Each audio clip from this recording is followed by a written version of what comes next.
நமச்சிவாய. ஓம் முருகா சரணம்.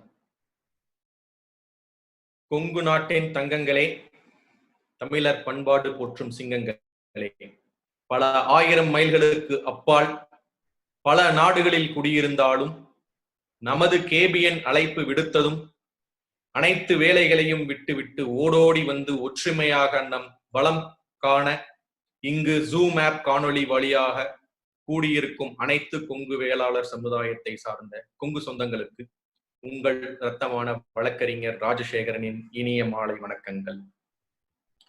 நமது குலகுருக்கள் தவத்திரு பேரூர் மருதாசல அடிகளார் அவர்கள் பாதம் பணிந்தும், சிரவை ஆதீனம் தவத்திரு குமரகுருபர சுவாமிகள் அவர்களின் பாதம் பணிந்தும், கேபிஎன் குழுமத்தின் அனைத்து உறுப்பினர்கள் சார்பாகவும் அனைத்து நல் உள்ளங்களையும் இந்த இனிய மாலை வேளையில் ஜூம் ஆப் காணொளி வழியாக சரித்திர சாதனையாளர் அவர்களின் எழுச்சிமிக்கு ஒரு வெற்றி பாதையும் அவர்களுடைய வழிகாட்டுதலுக்குண்டான நன்னெறி பேச்சையும் கேட்க வந்திருக்கும் அனைத்து கொங்கு சொந்தங்களையும் வருக வருக வருக என்று கேபிஎன் சார்பாக வரவேற்கின்றோம். இன்று நம் 15 தொடர் ஓட்டங்கள், அதாவது 15 தொடர் சாதனையாளர்களை பார்த்து முடித்த பின்பு ஒரு வாரம் இடைவெளி விட்டு சரியாக போன வாரம் சனிக்கிழமை சந்தித்து மறுபடியும் இந்த வாரம் சனிக்கிழமை உங்களை சந்தித்ததில் அனைவரும் மகிழ்ச்சி அடைகின்றோம். இன்றைய கொங்கு சாதனையாளர் நம் கொங்கு மைந்தன்.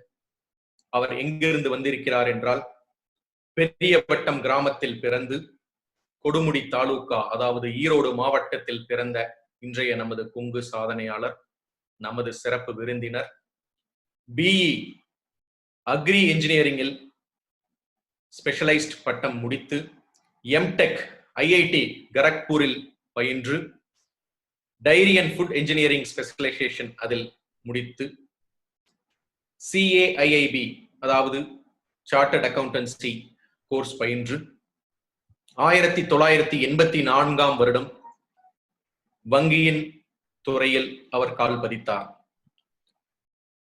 இண்டோர், அதாவது மத்திய பிரதேசில் உள்ள இண்டோர், திருவனந்தபுரம் கேரளா, சென்னை மற்றும் பெங்களூரில் பணியாற்றிய இவர் தற்பொழுது ஜெனரல் மேனேஜராக கனரா வங்கியில் ஹெட் ஆபீஸ் பெங்களூரில் கர்நாடகாவில் பணிபுரிந்து கொண்டு இருக்கிறார். பெருங்குடி கூட்டம் அவரது கூட்டம். வாங்கல் அம்மன் கோவில், கரூரில் உள்ள வாங்கல் அம்மன் கோவில் அவரது குலதெய்வ கோவில். அக்ரிகல்ச்சரல் பினான்ஸ், எம்எஸ்எம்இ பினான்ஸ் போன்ற பல துறைகளில் அவர்களது பங்களிப்பு இன்றியமையாததாக உள்ளது. அவர் நம் இந்திய நாட்டின் Reserve Bank of India, DFS and NABARD போன்ற பல பாலிசி மேக்கிங் டெசிஷனில் பங்காற்றி பெரும் பங்களிப்பை கொடுத்து உதவியுள்ளார். அவர்தான் இன்றைய சாதனையாளர், நமது கேபிஎன்னின் இன்றைய சிறப்பு விருந்தினர் திரு பி தங்கவேலு ஐயா அவர்கள். அவர் இன்றைய சிறப்பு தலைப்பு தொழில் வளர்ச்சியில் வங்கிகளின் பங்களிப்பு. நமது கொங்கு சொந்தங்கள் இன்றைய சூழ்நிலையில் கொரோனாவில் பாதிக்கப்பட்டு பொருளாதார மந்த நிலையையும் தாண்டி நிதி மேலாண்மையை எவ்வாறு கையாள்வது என்று பல நாடுகளில் இருந்தும் ஏற்றுமதி தொழில் செய்பவர்களும் பலர் எங்களை அணுகிய பொழுது இந்த சிறப்பு விருந்தினர் மிகச் சரியான தேர்வு என்று கேபிஎன் குழுமத்தால் அங்கீகரிக்கப்பட்டு இன்று நம்முடன் உரையாற்ற வந்துள்ளார். நமது கேபிஎன் அவரை வருக வருக என்று வரவேற்று இன்று சிறப்புரையை ஆற்றுமாறு அன்புடன் அழைக்கின்றோம்.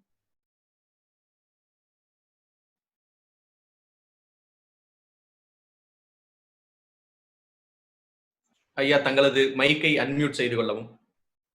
இன்றைய சிறப்பு விருந்தினர் உங்களது மைக்கை அன்மியூட் செய்து கொள்ளவும். ரைட். உலகமெல்லாம் பருவமழை ஒத்தபடி பெய்யட்டும், உழவரெல்லாம் தானியத்தை ஒப்புடனே பெருக்கட்டும், பல தொழில்கள் புரிகின்ற பாட்டாளி உயரட்டும், பகுத்துணர்வில் தொகுத்துணர்வு பண்பாட்டை உயர்த்தட்டும், கலகங்கள் போட்டி பகை கடந்து ஆட்சி நடக்கட்டும், கல்லாமை கடன் வறுமை களங்கங்கள் மறையட்டும், நல வாழ்வில் நம் வாழ்வில் நல்லபடி நடக்கட்டும். நலவாழ்வை நம்ம மெய்யுணர்வை நம்ம நடக்கட்டும். வாழ்க வையகம், வாழ்க வையகம், வாழ்க வளமுடன். அன்பார்ந்த கொங்கு சொந்தங்களே, உங்கள் அனைவருக்கும் என்னுடைய மாலை வணக்கத்தை தெரிவித்துக் கொள்கிறேன். உங்கள் முன்னு என்னை பற்றி அறிமுகப்படுத்தி இந்த ஒரு சிறிய உரையை உங்கள் முன்பு நடத்த என்னை பணித்த திரு பழனியப்பன் அவர்களுக்கும், வழக்கறிஞர் திரு ராஜசேகரன் அவர்களுக்கும் என்னுடைய மனமார்ந்த நன்றியை தெரிவித்துக் கொண்டு, நம்ம குல குருக்கள் தவத்திரு மருதாச்சல அடிகளார் பேரூர் ஆதீனம் மற்றும் சிரவை ஆதீனம் தவத்திரு குமரகுரு சுவாமிகள் அவர்கள் அடிபணிந்து என்னுடைய உரையை துவக்குகிறேன். இன்றைய தினம் மிகவும் மகிழ்ச்சிகரமான தினம். ஏனென்றால் கிட்டத்தட்ட வீட்டில் அமர்ந்தபடி ஒரு 2000த்திற்கு மேற்பட்ட நமது கொங்கு சொந்தங்களின் முன்பு பேசுவதற்கு எனக்கு ஒரு அருமையான சந்தர்ப்பத்தை இந்த தருணம், இந்த நாள் எனக்கு கொடுத்துள்ளார்கள். நம்மளுடைய கொங்கு சொந்தங்கள், கொங்கன் என்று சொன்னாலே அடிப்படையில் அவர்கள் உழவன் என்று அந்த காலத்திலிருந்து நாம் பார்த்து கொண்டிருக்கிறோம். உழவன், கொங்கன் என்றாலே அடிப்படையில் அவன் உழவன். உழுது தொழில் செய்வார் பின்பு கைகட்டி நிற்கும் இந்த உலகம் என்ற ஒரு கருத்தின் அடிப்படையிலே உழவு தொழிலை முதன்மையாக கொண்டு முன்னேறும் எந்த ஒரு நாடும் முன்னேறும். அதை தொடர்ந்து சார்பு தொழில்கள், உப தொழில்களை தொடர்ந்து செய்து கொண்டிருக்கக்கூடிய இந்த ஒரு தருணத்தில் நமக்கு இப்பொழுது தொழில்கள் தொடங்குவதற்கு, தொழில்கள் நல்ல முறையில் சிறப்பாக நடைபெறுவதற்கு வங்கிகள் எந்த வழியில் உபயோகமாக உள்ளன என்பதை குறித்து இந்த ஒரு 30 மணித்துளிகளில் என்னை பேசுமாறு பணித்தார்கள். உங்கள் எல்லாருக்கும் தெரியும், நம்மளுடைய பொருளாதாரம், நம்ம இந்திய பொருளாதாரம் சேமிப்பை அடிப்படையாக கொண்டது. ஆனால் இந்த மேற்கத்திய பொருளாதாரம் செலவினத்தை அடிப்படையாக கொண்டது. அங்கு சேமிப்புக்கு முக்கியத்துவம் இல்லை. இங்கு நமது சேமிப்பை அடிப்படையாக கொண்டுதான் நம்மளுடைய பொருளாதாரம் அடிப்படையாக உள்ளது. காலம் செல்ல செல்ல நாமும் மேற்கத்திய பொருளாதாரத்தை காப்பி செய்து இங்கும் அந்த செலவினத்தை அதிகப்படுத்தி நம்மளுடைய எதிர்கால வருமானத்தை முழுவதுமாக இன்றைய தேதியில் கடனாக வாங்கி அதை செலவு செய்து பொருளாதாரத்தை மேம்படுத்தக்கூடிய ஒரு சூழ்நிலையில் இன்று நாம் அனைவரும் உள்ளோம்.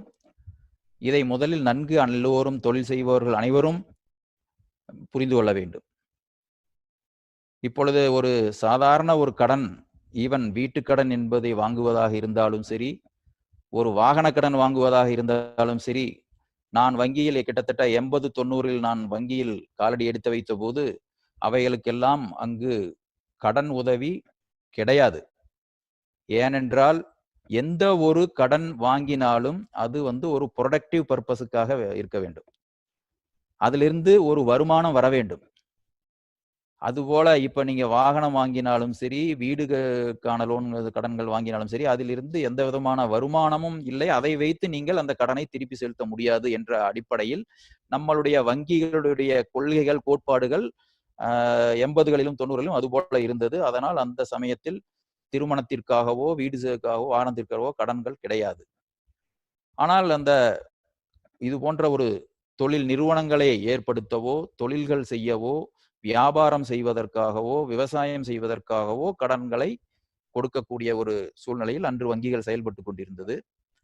இன்று கிட்டத்தட்ட ஒரு 30 ஆண்டு காலம் கடந்த பின்பு இன்று பார்க்கும் பொழுது வங்கிகளுடைய கொள்கையே முதலில் ரேம், அதாவது ரீட்டைல் லோன்ஸ் தான் ஃபர்ஸ்ட் வருது.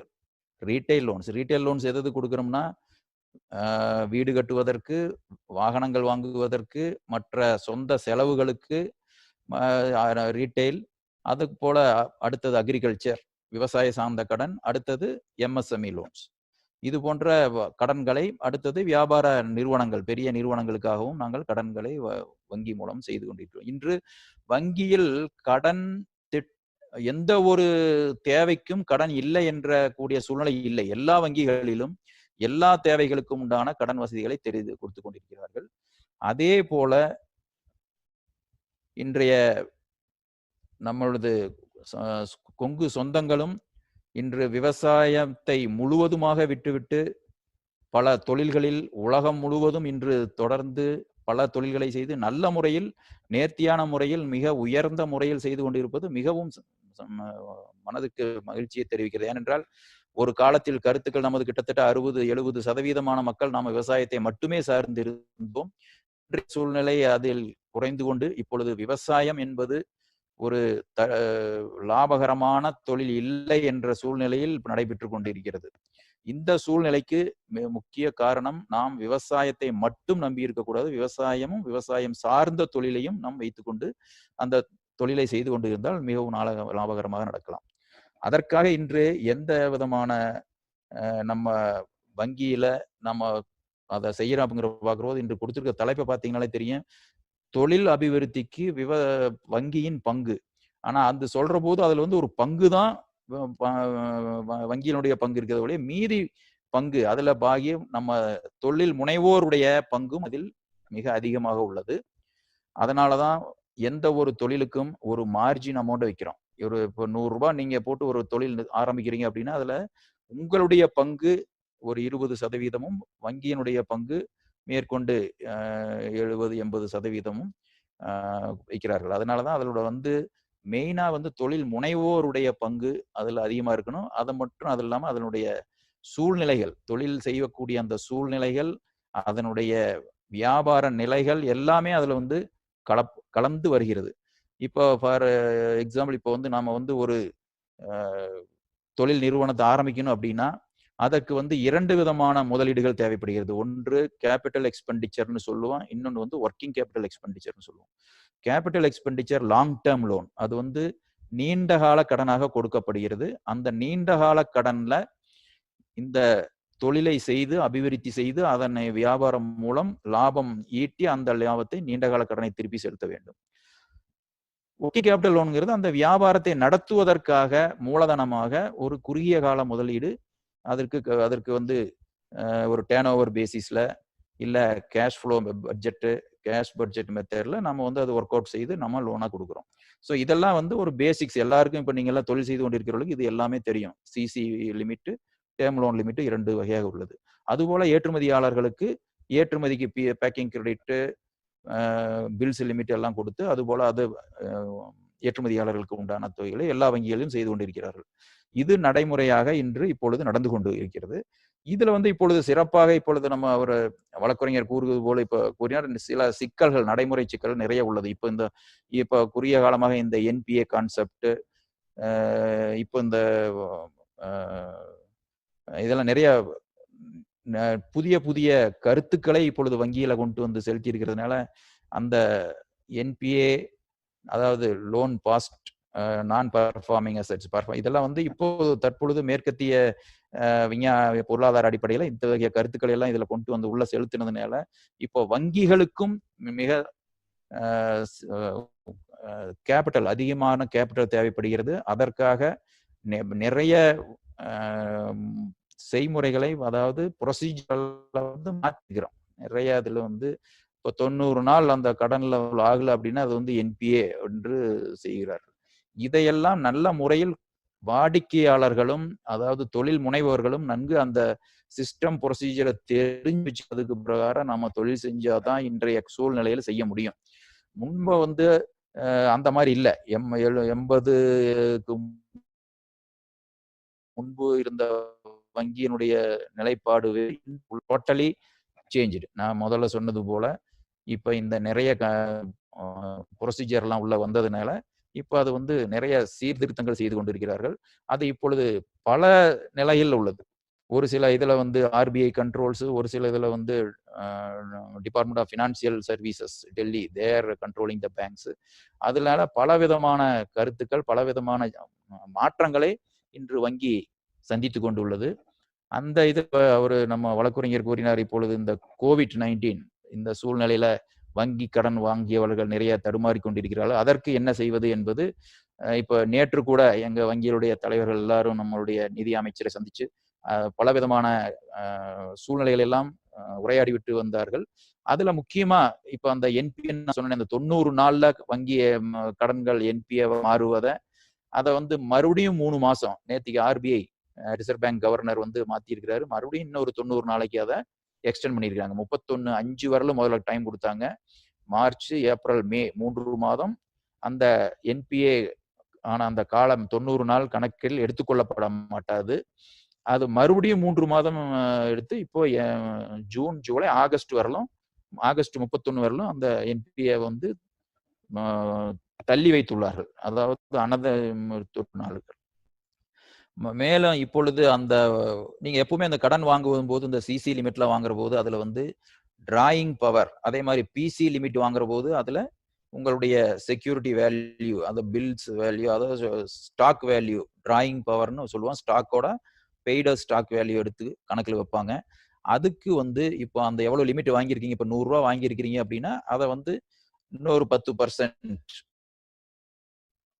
இல்ல ஒரு 20% உங்களுக்கு அதிக லோன் டிபி வந்து அதுக்கு வந்து அந்த டிபி வந்து நீங்க கணக்குல நீங்க கொண்டு வந்து காமிக்கணும். உங்களுடைய ஸ்டாக் எவ்வளவு இருக்கு, அந்த சிசிக்கு உண்டான வட்டியும் இந்த ஒரு 90 நாள் தள்ளி வச்சிருக்காங்க. அதுக்கு வேணும்னா உங்களுக்கு ரீஸ்ட்ரக்சர் பண்ணி கொடுப்பாங்க. நீங்க வந்து எப்படி கட்டணம், எப்படி செய்யணுங்கிறத அதை வந்து மாற்றி கொடுக்கறதுக்கு உண்டான நடைமுறைகளும் இப்பொழுது செய்து கொண்டிருக்கிறார்கள். அடிஷனல் லோன்ஸ் இப்ப கிட்டத்தட்ட ஒவ்வொரு வங்கியிலையும் டெய்லியும் நாங்களே வாலண்டியராக அவர்கள் விண்ணப்பம் செய்யாமலேயே அவங்களுக்கு ஒரு எஸ்எம்எஸ் கொடுத்து உங்களுக்கு தேவையானால் உங்கள் நடப்பு கணக்கில் ஆல்ரெடி இப்போ எங்களுக்கு கஸ்டமரா இருக்கிறவங்களுக்கு 10% அல்லது 20% எவ்வளவு அவங்களுக்கு தேவையோ அதை உடனடியாக ஒர்க்கிங் கேபிட்டல் ஃபைனான்ஸ் கொடுக்கறதுக்கு தயாராக வங்கிகள் குறுஞ்செய்திகளை அனுப்பியுள்ளது. நிறைய வாடிக்கையாளர்கள் வந்து அந்த கடனை திருப்பி வாங்கி அவங்களுக்கு ஏன்னா இப்போ இந்த சமயத்துல எந்த தொழில்களும் இயங்கவில்லை.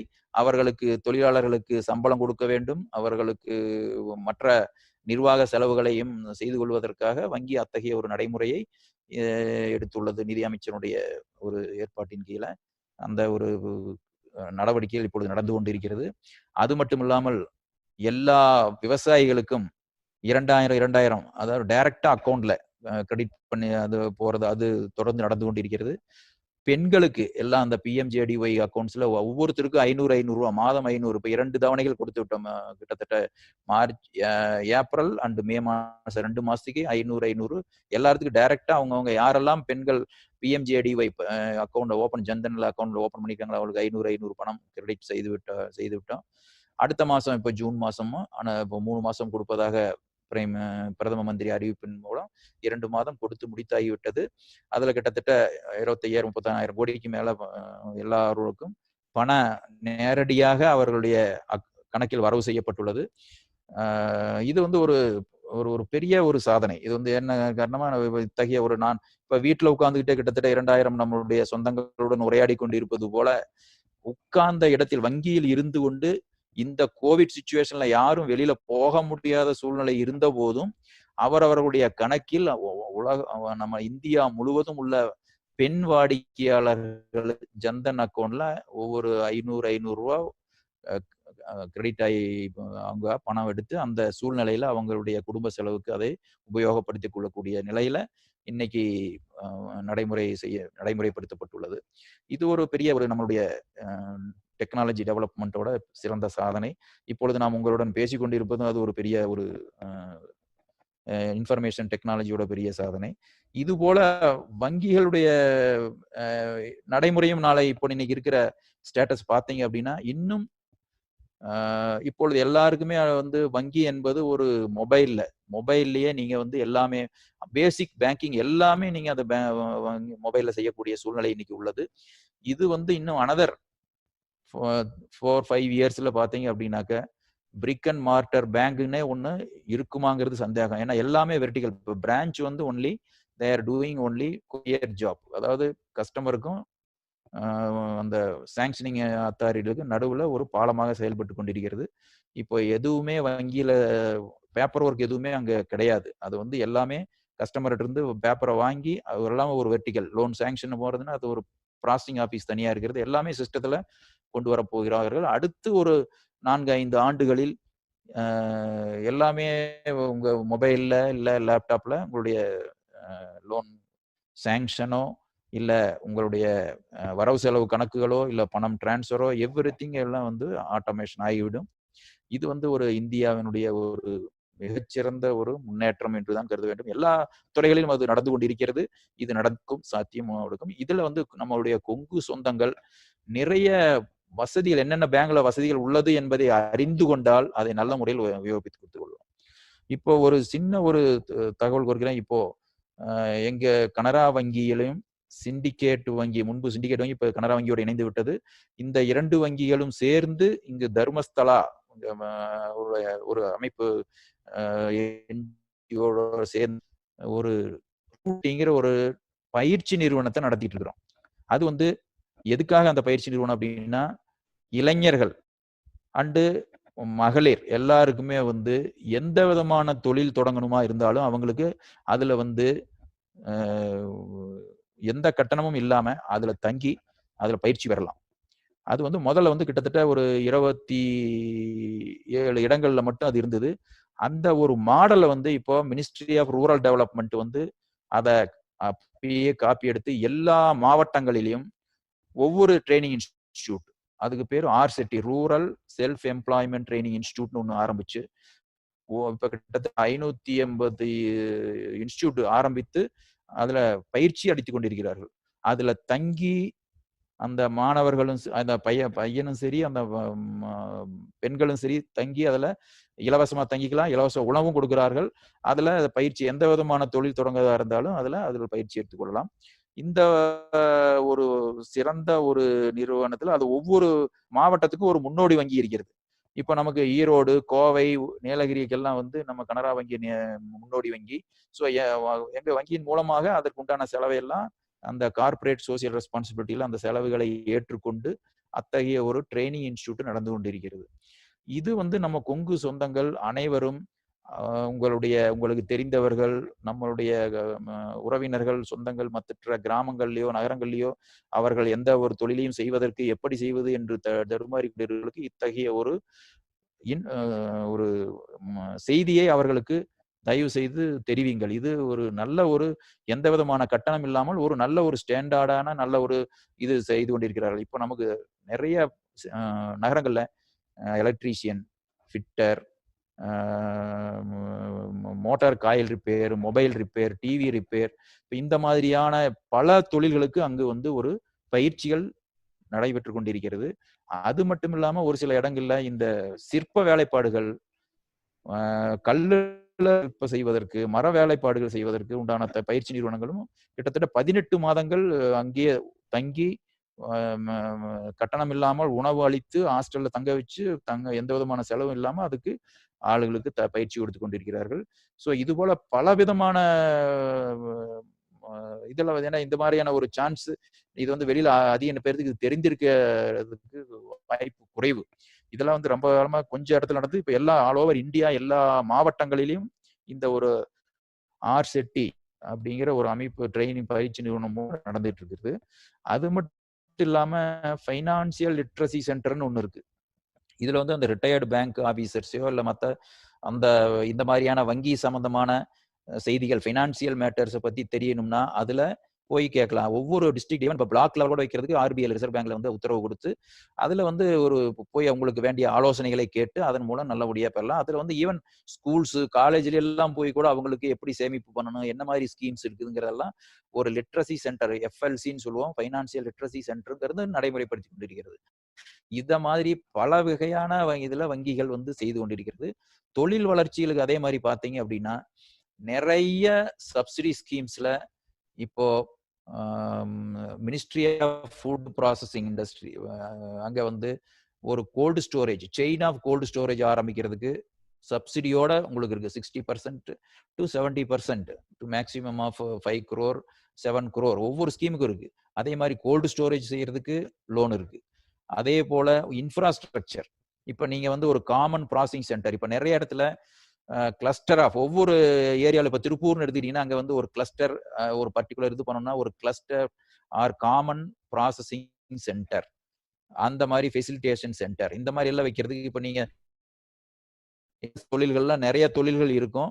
அந்த தொழில்ல வந்து பொதுவா நீங்க வந்து ஒரு சில இப்ப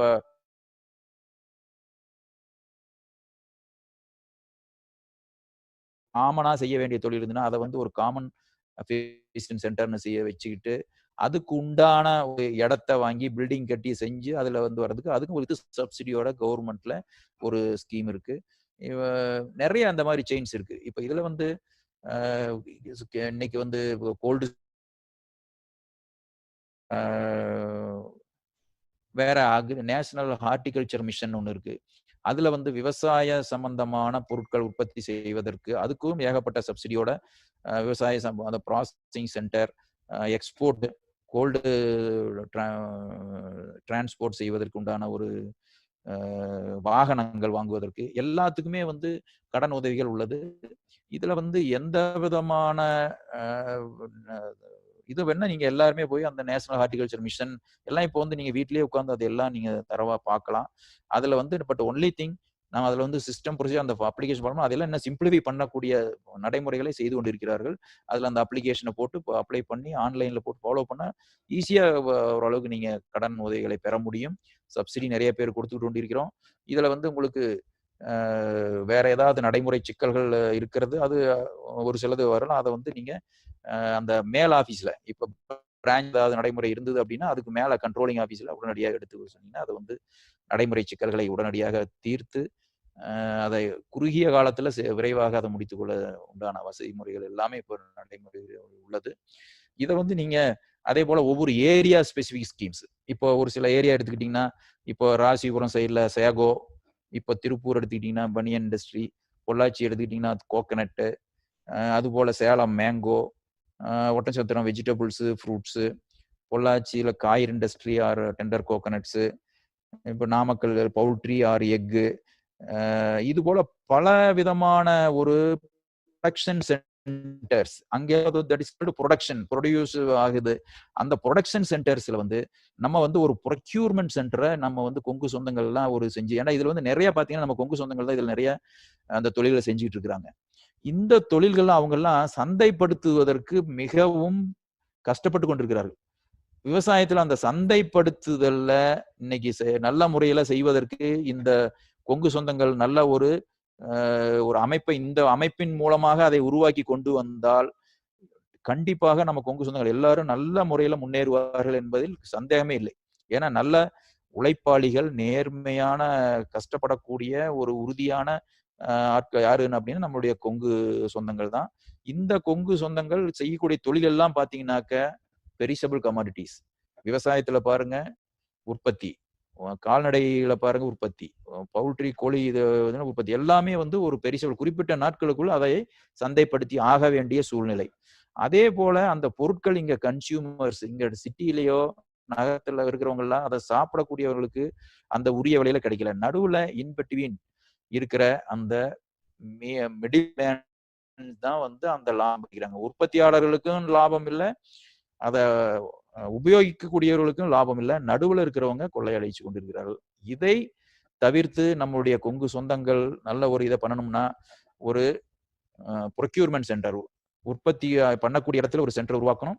இங்க உபயோகிப்பாளர் சென்டர் அது வந்து முன்னால் அந்த விவசாயிகள் சந்தைன்னு சொல்லி கொண்டு வந்தோம். விவசாயிகளை எல்லாம் சேர்ந்து கொண்டு வந்து அந்த மார்க்கெட் பண்றதுக்காக அந்த சந்தை கொண்டு வந்தாங்க. அந்த போல ஒரு அமைப்பை உருவாக்கி நம்ம வந்து ஒரு பாலத்தை டிரான்ஸ்போர்ட் நடுவில் வந்து இன்னைக்கு டிரான்ஸ்போர்ட் கம்யூனிகேஷன் நல்ல முறையில் வந்துருச்சு. அன்னன்னைக்கு உற்பத்தி ஆகுது, அன்னன்னைக்கு இங்க நம்ம கொண்டு வந்து சேர்த்து அந்த மாதிரியான ஒரு செயின். இப்போ ஃபார் எக்ஸாம்பிள் இப்போ நீங்க அமேசான் பாருங்க, ஓலா, ஓயோ இந்த மாதிரி எந்த விதமான முதலீடும் இல்லாமல் எந்த விதமான பிக்சட் அசெட்ஸும் கிரியேட் பண்ணாம அவங்க ஒரு தொழிலை நிர்வகிச்சு கோடி கோடியாக இன்னைக்கு அதுல டேர்ன் ஓவர் செய்து கொண்டிருக்கிறார்கள். அது போல நம்ம ஒரு கொங்கு சொந்தங்கள் எல்லாம் சேர்ந்து இந்த விவசாயத்துல உற்பத்தி சென்டருக்கும் உபயோகிப்பாளர்கள் நடுவில் ஒரு பாலத்தை உருவாக்கி கொண்டு வருவதற்கு இந்த பல திட்டங்கள் உள்ளது. அதை நம்ம சேர்ந்து இந்த அமைப்பின் மூலம் செய்து முடிந்தால் எல்லோரும் நிறைய இளைஞர்கள் முனைவோர்ல போயிருக்கிறாங்க. அவங்க எல்லாம் இது போல ஒரு நம்மளுடைய பெரியவர்களை முன்னிறுத்தி அதன் மூலமாக ஒரு சிறு நல்ல ஒரு அமைப்பை உருவாக்கி கொண்டு வந்தோம்னா இன்னைக்கு ஏன் நாம செய்யக்கூடாது அப்படிங்கிறத இன்னைக்கு உங்களுடைய முன்னால நான் எல்லாத்துக்கு முன்னாலே ஒரு கருத்தாக வைக்கிறேன். இத நாம வங்கி லோனுங்கிறது அது எல்லா விதத்துக்கும் உண்டு. நீங்க நம்ம நல்ல ஒரு திறமையான, நல்ல ஒரு கன்வின்சிங்காக ஒரு ப்ராஜெக்ட் ரிப்போர்ட் ரெடி பண்ணி கொண்டுட்டு வந்தாக்க, இன்னைக்கு வங்கியில பணம் குடுக்கறதுக்கு தயாரா இருக்கிறோம். ஏன்னா, இன்னைக்கு எங்க கனரா வங்கியிலே எடுத்துக்கிட்டீங்கன்னா, கிட்டத்தட்ட 40,000 கோடி எங்க லோன் குடுக்கறது, எங்க குடுக்கறதுங்கிறது தெரியாம எல்லாத்தையும் இப்போ ரிசர்வ் பேங்க்ல ரெப்போ ரேட்டுக்கு வச்சுக்கிட்டு இருக்கிறோம். நல்ல ஒரு புதிய தொழில் தொடக்கம் இல்ல இன்னைக்கு. சொல்லப்போனா, எல்லாம் அந்த பழைய தொழில் அப்படியே இருந்துகிட்டு இருக்கு. அது அப்படியே கொஞ்சம் எக்ஸ்பேன்ஷன் ஆயிட்டு இருக்கு. அவ்வளவுதான ஒழிய, புதிய தொழில்கள், புதிய கருத்து சிந்தனைகள், புதிய விதமான அ நிறுவனங்கள் உருவாக அதிகம் உருவாகவில்லை. அப்படி உருவாகக்கூடிய நிறுவனங்களுக்கு அதிகமான முதலீடுகளும் தேவையில்லை. அந்த மாரி ஆயிருக்கு. எல்லாமே over phone, over mobile or லேப்டாப்ல நடந்துகிட்டு இருக்கிறதுனால ஒரு இன்வெஸ்ட்மென்ட் அதிகம் இல்லை.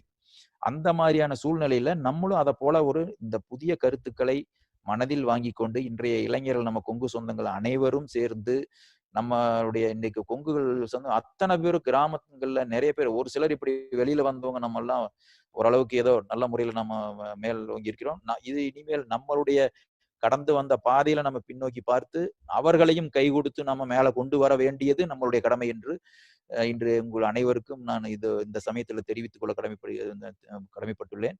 இந்த விதமான ஒரு நல்ல ஒரு பணியை இந்த ஒரு அமைப்பின் மூலமாக நாம் அனைவரும் ஒன்று சேர்ந்து இதை தொடங்கி செய்தால் நமது கொங்கு சொந்தம் கண்டிப்பாக முன்னேறும். அதில் எந்த விதமான சந்தேகமும் கிடையாது. இதுல இப்ப நான் ஒரு எக்ஸாம்பிளுக்கு எடுக்கல. இப்ப நான் நான் இப்போ ஒரு 6 மாசத்துக்கு முன்னால நான் திருப்பூர் போயிருந்தபோது அங்க இந்த தேங்காய் எல்லாம் வச்சு தேங்காயை உள்ள போட்டா அந்த பக்கம் அதனுடைய ப்ராடக்ட்ஸ் எல்லாமே வரும். மட்டையில இருந்து தேங்காய் இளநீர் தண்ணீர்ல இருந்து தேங்காய் துருவல்ல இருந்து தேங்காயிலிருந்து பால்ல இருந்து அத்தனையும் என்னென்ன பை ப்ராடக்ட் இருக்கிறதோ எல்லாமே வெளியில வருது போல நமது கொங்கு சொந்தங்கள் மூலமாக ஆரம்பித்துள்ளார்கள். நான் பார்த்தேன். அது ரொம்ப அதுல இருக்கிறவங்க லோக்கல் இருக்கிறவங்க கிட்டத்தட்ட ஒரு 1000, 2000 பேருக்கு அதுல நல்ல கிடைக்கிறது. அது நம்மளுடைய அங்க ப்ரொக்யூர் பண்ற அத்தனை தென்னை தேங்காய்களும் ஏற்றுமதிக்கும் செல்கிறது. இது போல பல தொழில் அதே மாதிரி ஈரோட்ல பாத்தீங்கன்னா மஞ்சள் அவ்வளவு மஞ்சள் செய்கிறது. ஆனா விலை பாத்தீங்கன்னா பயங்கர ராக் பாட்டம். இன்னைக்கு மஞ்சள் விளைவிக்கக்கூடிய விவசாயிகளுக்கு அதுல ஒன்னும் பிரயோஜனம் நஷ்டத்துக்கே அவர்கள் தொழில் செய்து கொண்டிருக்கிறார்கள்.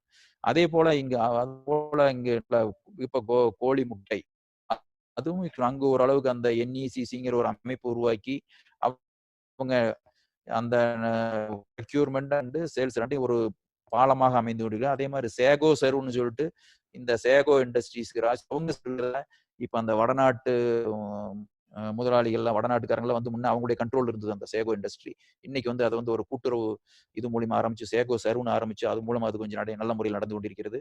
அதே போலவே இன்று இந்த நடுவில் உள்ள அந்த மிடில் மேனை ரிமூவ் செய்து இந்த ஒரு பாலத்தை உருவாக்குவதற்கு நம்மளுடைய இந்த KBN அமைப்பு மூலமாக நல்ல ஒரு 2-3 மாடல் செய்தீங்கனாலே போதும். அதுல அதே போல நிறைய மாடல், அதாவது ஒவ்வொரு கிராமத்திலையும் ஒவ்வொரு பஞ்சாயத்துலயும் ஒரு விவசாயிகள் கூட்டுறவு ஸ்டோரு இல்ல ஃபார்மிங் ஸ்டோரு அந்த மாதிரி ஏதாவது ஒண்ணு ப்ரொக்யூர்மெண்ட் சென்டரை வச்சு நம்ம மேல இருந்து வரணும். என்ன தேவைகள் இப்ப ஃபாரின்ல இருக்கிறீங்க, நீங்க துபாயில் இருக்கிறீங்க, மலேசியாவில் இருக்கிறீங்க, சிங்கப்பூர்ல இருக்கிறீங்க, அங்க என்ன பொருட்கள் தேவை என்பதை நீங்க அங்கிருந்து ஆரம்பிச்சு அதை டவுன்வர்ட் இங்க கொண்டுட்டு எங்கிருந்து ப்ரொக்யூர் பண்ண முடியும், எங்கிருந்து வாங்க முடியும், கான்ட்ராக்ட் ஃபார்மர்ஸ் நம்ம வச்சு ப்ரொக்யூர் பண்ணி ஒரு தொழில் செய்து பண்றதா இருந்ததுன்னா இது நீங்க செய்யக்கூடிய ஒரு மகத்தான சேவை ஃபார் அவர் கொங்கு சொந்தங்கள். நம்மளுடைய சொந்தங்களுக்கு இது ஒரு பெரிய சேவையா இருக்கும் என்பதை தரத்தில் கூறிக்கொள்கிறேன்.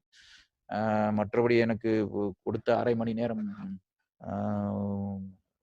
முடிந்துவிட்டது. இது பேசிக்கொண்டிருந்தால் இன்னும் நிறைய பேசிக்கொண்டிருக்கலாம்.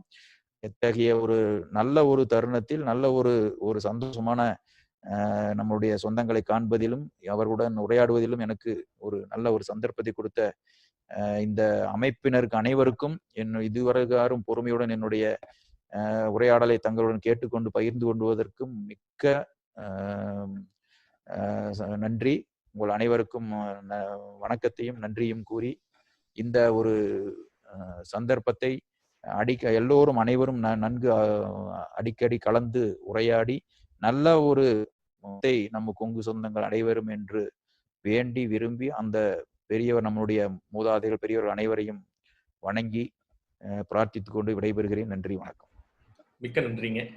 கேபிஎன் குழுமம் வந்து ஒரு திட்டம் வகுத்த பொழுது நம்ம சொந்தங்கள் நிறைய கேள்விகள் உள்ளது என்ற ஒரு கூற்று வந்ததற்காக அரை மணி நேரம் நமது சிறப்பு பேச்சாளர் பேசுவார்கள். மீதி இருக்கக்கூடிய 20 to 25 நிமிடங்கள் நம்ம சொந்தங்களின் கேள்விகளை நாம் கேட்க போகின்றோம். இப்போ ஒரு முக்கியமான கேள்வி வந்திருக்குங்க. இந்த கொரோனா டைம்ல புது தொழில் ஆரம்பிப்பதற்கு சரியான தருணம் அல்ல அப்படின்னு பல எக்கனாமிஸ்ட் வந்து சொல்லியிருக்காங்க. அப்போ இந்த சூழ்நிலையில அடுத்த ஒரு 6 மாசத்துக்கோ இல்ல 1 வருஷத்துக்கோ புதிய தொழில் ஆரம்பிப்பது உகந்ததா அப்படின்னு ஒரு கேள்வி கேட்டிருக்காங்க. அதாவது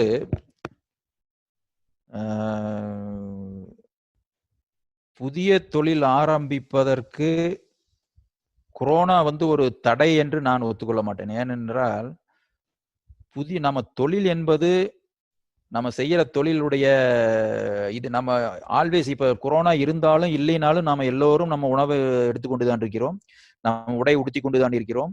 நம்மளுடைய அன்றாட செலவுகள் அன்றாட இதுல என்னென்ன, அதாவது கன்சியூமபிள்னு சொல்லுவோம். அந்த கன்சியூமபிள் ஐட்டம்னா நம்ம ரெகுலர் இதுல வந்து இந்த சார்ந்த தொழிலை செய்வதற்கு அதற்கு எதுவுமே தடையா இருக்க முடியாது.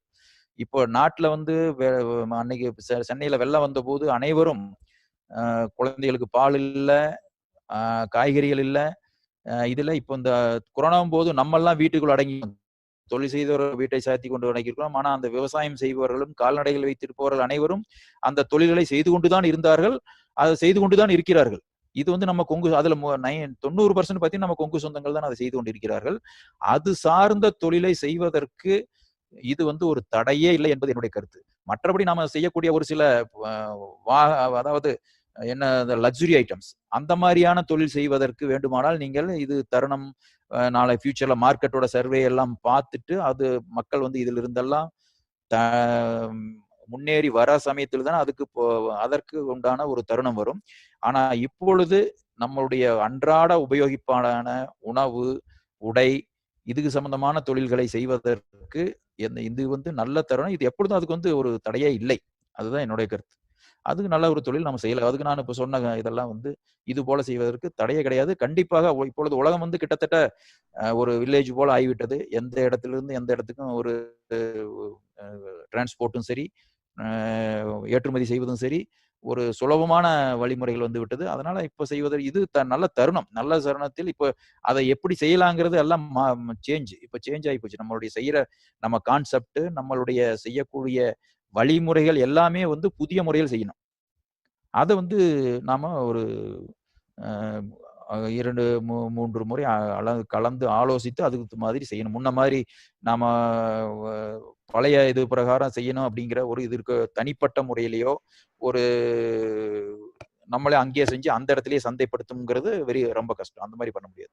இது நம்ம வந்து மேல இருந்து வரணும், ரிவர்ஸ்ல வரணும். எங்க டிமாண்ட் எங்க சப்ளை ரெண்டையும் லிங்க் பண்ணி அப்படி கொண்டு வந்தோம்னா இதுக்கு வந்து இதெல்லாம் வந்து தடையே கிடையாது.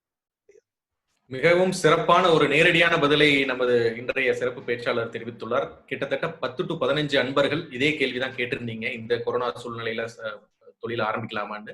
நமது சிறப்பு பேச்சாளர் அவர்கள் நேரடியான பதிலை சொல்லி இருக்கிறார்கள். என்றுமே நம்ம வந்து தொழில் ஆரம்பிக்கிறதுக்கு கொரோனாவோ இல்ல மத்த எதையும் பார்க்க வேண்டியதில்லை. டிமாண்ட் இருக்குதுன்னு கண்டுபிடிச்சிட்டா நம்ம அதுல இருந்து தொழில் ஆரம்பிச்சிடலாம்.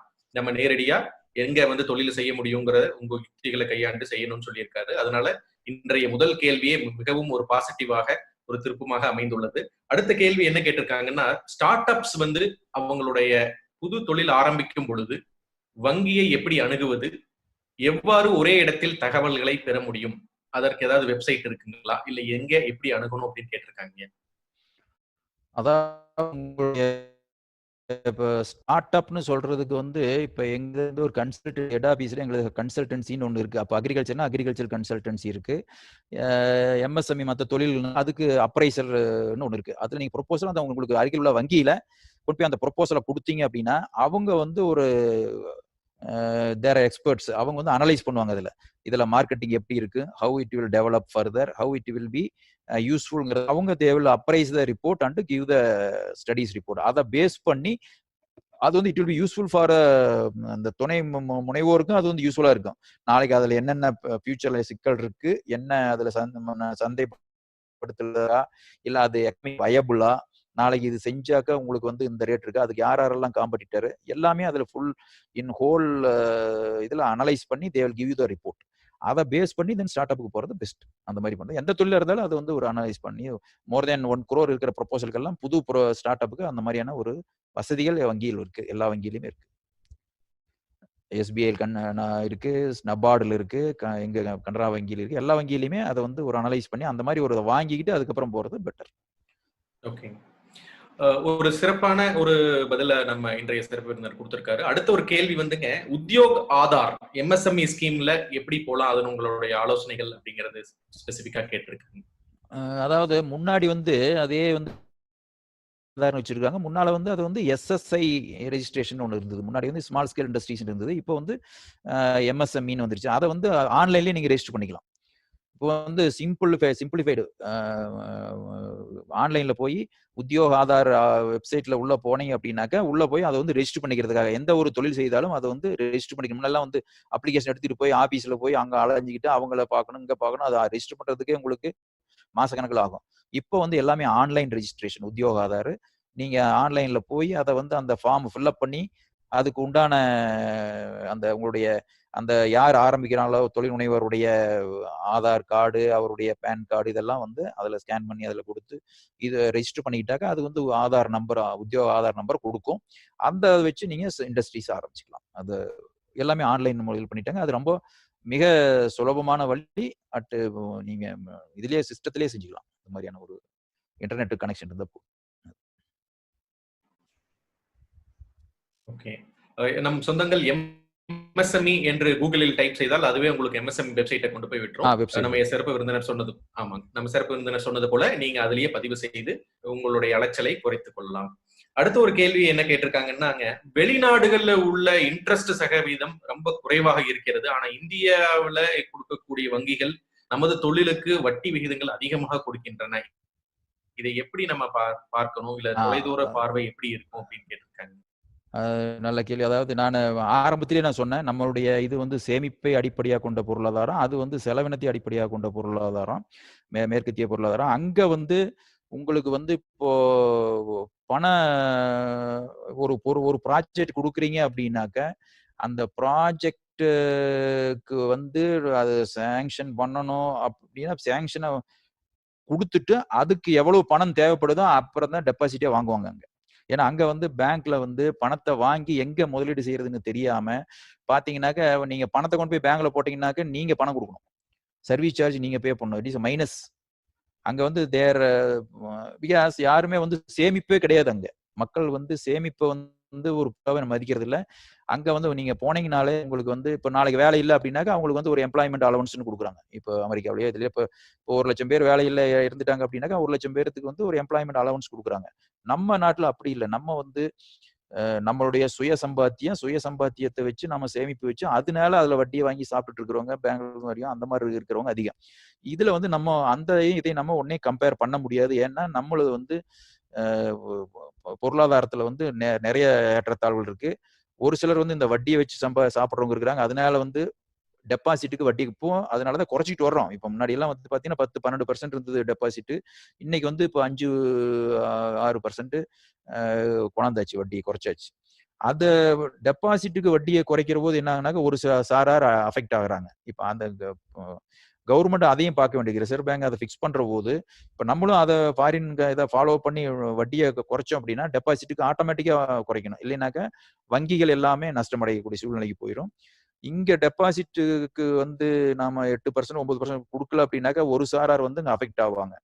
அதையும் ரெண்டையும் ஒரு பேலன்ஸ் பண்றதுக்காக ஒரு வட்டியும் குறைச்சிக்கிட்டு தான் வந்துட்டு இருக்காங்க. இப்ப நிறைய பேர் வயசானவங்க, ஒரு பென்ஷன் இல்லாதவங்க, வட்டி மட்டும் நம்பிட்டு இருக்கிறவங்க, அதை வச்சு அவருடைய வாழ்வாதாரத்தை நடத்திட்டு வர்றவங்களுக்கு வங்கியை நம்பி இருக்கிறதுனால இது வந்து ஒரு பேலன்ஸ் பண்ணி கொண்டுட்டு வர்றாங்க.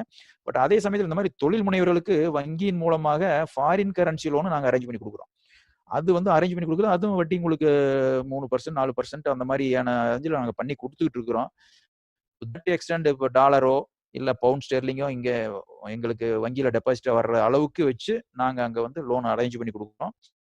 இல்ல ஃபுல்லா போய் நம்ம வாங்கலாம். ஃபாரின் டைரக்ட் இன்வெஸ்ட்மெண்ட், அதாவது எஃப்டின்னு சொல்லுவோம். டைரக்ட் இன்வெஸ்ட்மெண்ட் மூலமா ஃபண்ட் வச்சு நம்ம கொடுக்குறோம்.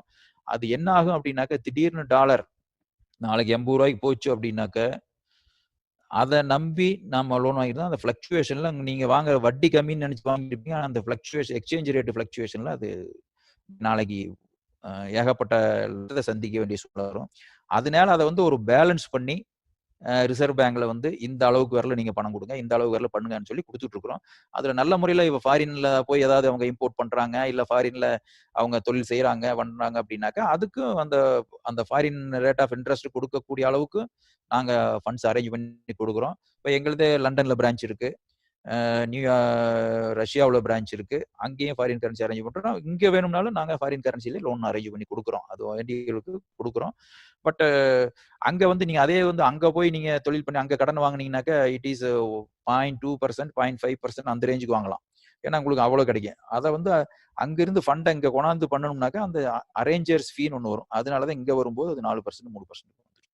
ஸோ அந்த இதனாலதான் கொஞ்சம் வருது. அதுதான் வித்தியாசம் வர்றதுக்கு காரணமே. அதனால அங்க ஃபாரின் கரன்சில வாங்கி லோன் வாங்கி பண்றது அப்படிங்கிற போது நீங்க வந்து அதை வந்து அடுத்த ஒரு இது எம்எஸ்எம்இ கொடுக்குற அந்த ஜியோல வந்து ஓ சரிங்க. சொல்லுங்க. சாரி இன்டரப்ட் பண்ணிட்டேங்க. அந்த credit linked capital subsidy scheme CLCSS MSME கொடுக்கிறது ஜியோ வந்து 2020 மார்ச் வரைக்கும் தான் இருக்கு அப்படிங்கிற மாதிரி சொல்லியிருந்தாங்க. பட் எங்களுடைய ஆடிட்டர் வந்து செப்டம்பர் 2019 மேல எக்ஸ்டென்ஷன் பண்ணல அப்படின்ற மாதிரி சொல்றாங்க. அதை பத்தி கொஞ்சம் விளக்கம் கொடுக்கணும் கேட்டிருக்காங்க. சிஎல்எஸ் ஸ்கீம் வந்து அது வருஷம் வருஷம் எக்ஸ்டெண்ட் பண்ணிட்டு தான் இருக்காங்க. ஒரு வருஷத்துக்கு தான் எக்ஸ்டெண்ட் பண்ணிட்டு இருக்கிறாங்க. இப்போ இந்த கோவிட் சிச்சுவேஷன்ல அது வந்து இப்போதைக்கு அது அதை பத்தியான ஒரு கவனம் பின்னால போயிருக்குன்னு நினைக்கிறேன். அதை பத்தி அவங்க இன்னும் கவனம் எடுக்கல. அநேகமா மோஸ்ட்லி அது பண்ணுவாங்க. அதை பண்ணாம இருக்க முடியாது. கண்டிப்பா அதை எடுத்து செய்வாங்க. அதை நான் உங்களுக்கு அதை டிஎஃப்எஸ்ல நாங்க மீட்டிங்ல பேசும்போது நாங்கள் அவங்களுக்கு ஒரு தகவல் கொடுத்து பண்ண சொல்லணும். ஏன்னா இப்போ வந்து அவங்க இந்த எக்ஸ்டென்ஷனை வந்து மேபி அந்த சிஎல்சி சப்சிடி ஸ்கீமை வந்து பின்னால தள்ளி வச்சிருந்திருக்கலாம். அது கண்டிப்பா வர்றதுக்கான இது. ஏன்னா ஒவ்வொரு வருஷமும் அது நடந்துட்டு தான் இருக்கு. இப்போ அதே போல இந்த இதுக்கு விவசாயிகளுக்கு கிராப் லோனுக்கு வந்து ஒரு சப்சிடி கொடுத்தது வந்து நகைக்கும் கொடுத்துட்டு இருந்தாங்க. இப்போ வந்து அது 31/5 அதை ஸ்டாப் பண்ணிட்டாங்க. நகையின் பேர்ல வாங்கினா அதுக்கு வந்து அந்த சப்சிடி கிடையாது, இன்சென்டிவ் கிடையாது. அதுக்காக கேசிசிஎஸ் கிசான் கிரெடிட் கார்டு ஸ்கீம்ல வாங்கினா அது வந்து அந்த 4%ல லோன் கிடைக்கும். அதனால நகையின் பேர்ல வந்த சப்சிடியை வந்து இப்போ கேசிசிஎஸ் லோனுக்கு மட்டும்தான்ங்கிற மாதிரி கவர்மெண்ட். அதனால இப்போ 31/5 அது முடியுது. 1/6 இருந்து ஃபுல்லா அந்த கேசிசிஎஸ் லோனுக்கு மட்டும்தான் அந்த இன்ட்ரெஸ்ட் சப்வென்ஷன். இந்த மாதிரி எம்எஸ்எம்இக்கு அது வரும் அந்த இன்ட்ரெஸ்ட் சப்வென்ஷன். அடுத்த ஒரு கேள்வி நான் சொன்ன அந்த மத்ததுகளா இருக்கு. எஸ் சரிங்க, நீங்க சொல்லலாம், நீங்க சொல்லி முடிச்சிருங்க. அந்த எம்எஸ்எம்இல அந்த இன்ட்ரெஸ்ட் சப்வென்ஷன்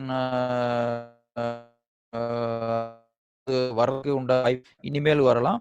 அடுத்தது வந்து இந்த நான் சொன்ன அந்த cold storage cold subsidy scheme March வரல எக்ஸ்டெண்ட் பண்ணிட்டாங்க. அது ஆல்ரெடி பண்ணியாச்சு. ஓகேங்க.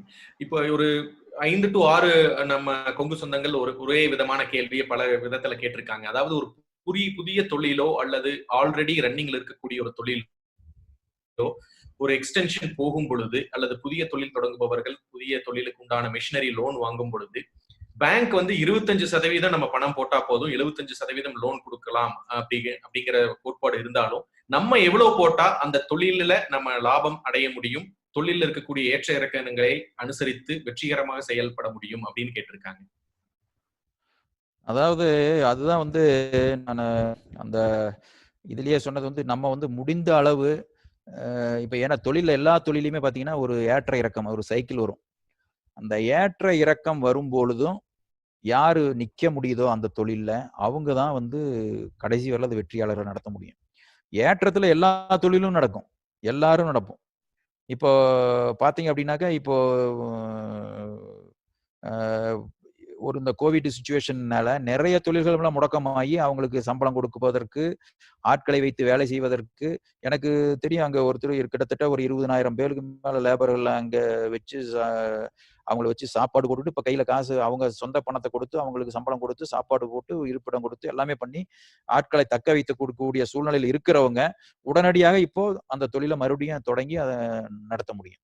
அந்த மாதிரியான ஒரு இறக்க சூழ்நிலையில அதை விஸ்டாண்ட் பண்ணக்கூடிய அளவுக்கு செய்ய இருக்கிறவங்க அந்த அந்த எப்பவுமே வந்து ஒரு பில்டிங் கட்டுற போது அந்த ஃபேக்டர் ஆஃப் சேஃப்டின்னு சொல்லுவோம். அந்த அந்த ஃபேக்டர் ஆஃப் சேஃப்டி மேக்ஸிமம் லோடுல அந்த டிசைன் பண்ணுவாங்க. அது மாதிரி நம்ம வந்து அந்த கேஷ் ஃப்ளோ, ஃபண்ட் ஃப்ளோங்கிறத நம்ம அரைவ் பண்ணணும். ஒரு தொழில் எந்த தொழில் எடுத்தாலும் நெக்ஸ்ட் 3 இயர்ஸ், இந்த வருஷம் லாஸ்ட் இயர் என்ன பட்ஜெட்டு, இந்த வருஷம் என்ன எஸ்டிமேட்டு, அடுத்த வருஷம் நெக்ஸ்ட் இயருக்கு என்ன, ஒரு 3 வருஷத்துக்கு நம்ம அதுதான் அந்த பேலன்ஸ் ஷீட்லாம் கேட்கறது. என்ன போகுன்னு ஒரு அனுமானித்து அதற்கு தகுந்த மாதிரி நாம ஒரு கேஷ் ஃப்ளோ, அதுக்கு ரிசர்வ் அதெல்லாம் போட்டு வச்சுக்கிட்டோம்னாக்க தென் நம்ம மார்ஜின் வந்து 75%லயும் நடத்தலாம், 25%லயும் ஓட்டலாம். பட் ஒன்லி திங் நம்ம முதலீடு வந்து பர்மனன்ட் கேபிட்டல் அசெட் பர்ச்சேஸ் பண்றதுக்கு உண்டானது கேபிட்டலுக்கு மட்டும் யூஸ் பண்ணணும். ஒர்க்கிங் கேபிட்டலுக்கு பண்றதை ஒர்க்கிங் கேபிட்டலுக்கு மட்டும் பண்ணணும். அதை வந்து கொஞ்சம் கூட வயலேட் பண்ணாம அங்கிருந்து டிவியேட் பண்ண நம்மளுடைய நிறைய பேர், நான் என்னுடைய வங்கி அனுபவத்தில் 30-36 வருஷமா நானும் பார்த்துருக்கிறேன். வங்கிக்கு ஏதாவது ஒரு தொழிலுக்குன்னு வாங்குற லோனை வாங்கி கொண்டு போய் உடனே ஒரு வீட்டை கட்டிடுவாங்க, இல்ல அதை கொண்டு போய் ஒரு காரை வாங்கிடுவாங்க. அதுல என்ன ஆகும்னா அந்த தொழில வந்து இன்வெஸ்ட் பண்ணக்கூடிய பணத்தை கொண்டுட்டு போய் ஒரு ஒரு ஒரு வருமானம் இல்லாத ஒரு முதலீடு செய்யற போது அவங்க வந்து அந்த கடன் மறுபடியும் திருப்பி செலுத்துற போது சிரமப்படுறாங்க.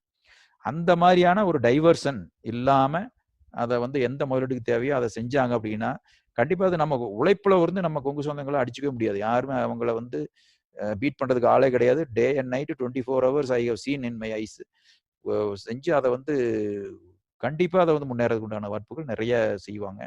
அதனால 25%ங்கிறது பேங்க்ல ஒரு மினிமம் வச்சிருக்கிறாங்க. நாம என்னை கேட்டா ஒரு 50% லோனு, 50% சொந்த இதை வச்சு பண்றதுங்கிறது மிக்க மிக்க சிறந்தது. ஏன்னா அதுல வந்து ஃபெயிலியூருங்கிறது ரொம்ப ரேர். ஏன்னா நீங்க வந்து லோனை வந்து கட்டிட்டீங்கன்னாக்கா அதுக்கப்புறம் நீங்க இண்டஸ்ட்ரி சும்மா வச்சிருந்தா கூட யாரும் வந்து உங்களை வந்து கேட்க போறது.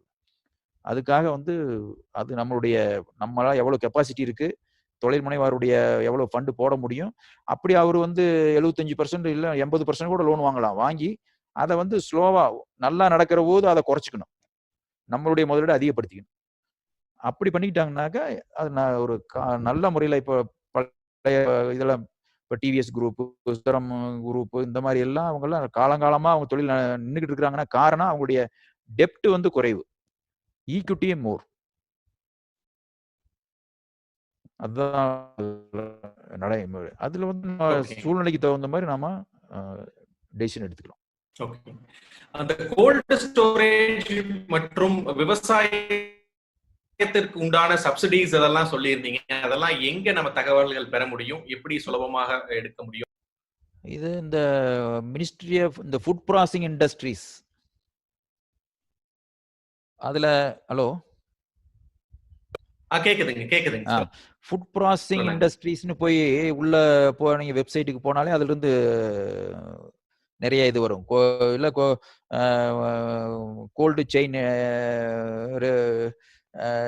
ஃபுட் ப்ராசஸிங் இண்டஸ்ட்ரீஸ்னு போட்டீங்கனாலே அதுல இருந்து வெப்சைட்ல இருந்து வரும். அப்படி தேவைப்பட்டா நானே கூட உங்களுக்கு அனுப்பிச்சு விட்டேன். யாராவது அப்படி கேட்டா ஒரு இமெயில் கொடுக்க சொல்லுங்க, நான் அனுப்பிச்சு விடுறேன். மெயில் கண்டிப்பாங்க. அது மாதிரி நிறைய நல்லா செய்யலாம். அதுல செஞ்சோம்னா நம்மளுடைய தொழில்கள் நிறைய தொழிலுக்கு அது வந்து உபயோகரமாக இருக்கு. ஓகேங்க. இப்போ கவர்மெண்ட் வந்து புதிதாக ஸ்டார்ட் பண்ணக்கூடிய ஸ்டார்ட் அப்ஸ்க்கோ அல்லது சிறிய தொழில் முனைவோர்களுக்கு வந்து கொலேட்ரல் இல்லாம லோன் கொடுக்கலாம்னு சொல்லி இருந்தாலும் பேங்க்ல அணுகும் பொழுது அந்த கொலேட்ரல் கண்டிப்பா செக்யூரிட்டி கேட்கறாங்க அப்படின்றாங்க. அது எப்படி நம்ம கையாள்வது அப்படின்னு உங்களுடைய பரிந்துரை கேட்டிருக்காங்க. அதாவது முதல்ல நம்ம கொடுக்குற ப்ராஜெக்ட் வந்து அப்பீலிங்கான ப்ராஜெக்டா இருந்தது அப்படின்னாக்கா அப் டு 2 crore வரலும் சிஜிடிஎம்எஸ்சிங்கிற ஒரு ஃபண்டு, ட்ரஸ்ட் ஃபண்ட் இருக்கு. சிஜிடிஎம்எஸ்சியில் 2 கோடி வரலும் லோன் கொடுக்கலான்னு ஒரு நடைமுறை இருக்கிறது. அதுக்கு மேலே போனால் கொலாட்ரல் கண்டிப்பாக வாங்கணும். ஏன்னா பேங்க்லேயும் யாருக்கும் பவர் கிடையாது அது 2 கோடிக்கு மேலே கொலாட்ரல் வாங்காமல் கொடுக்கறதுக்கு.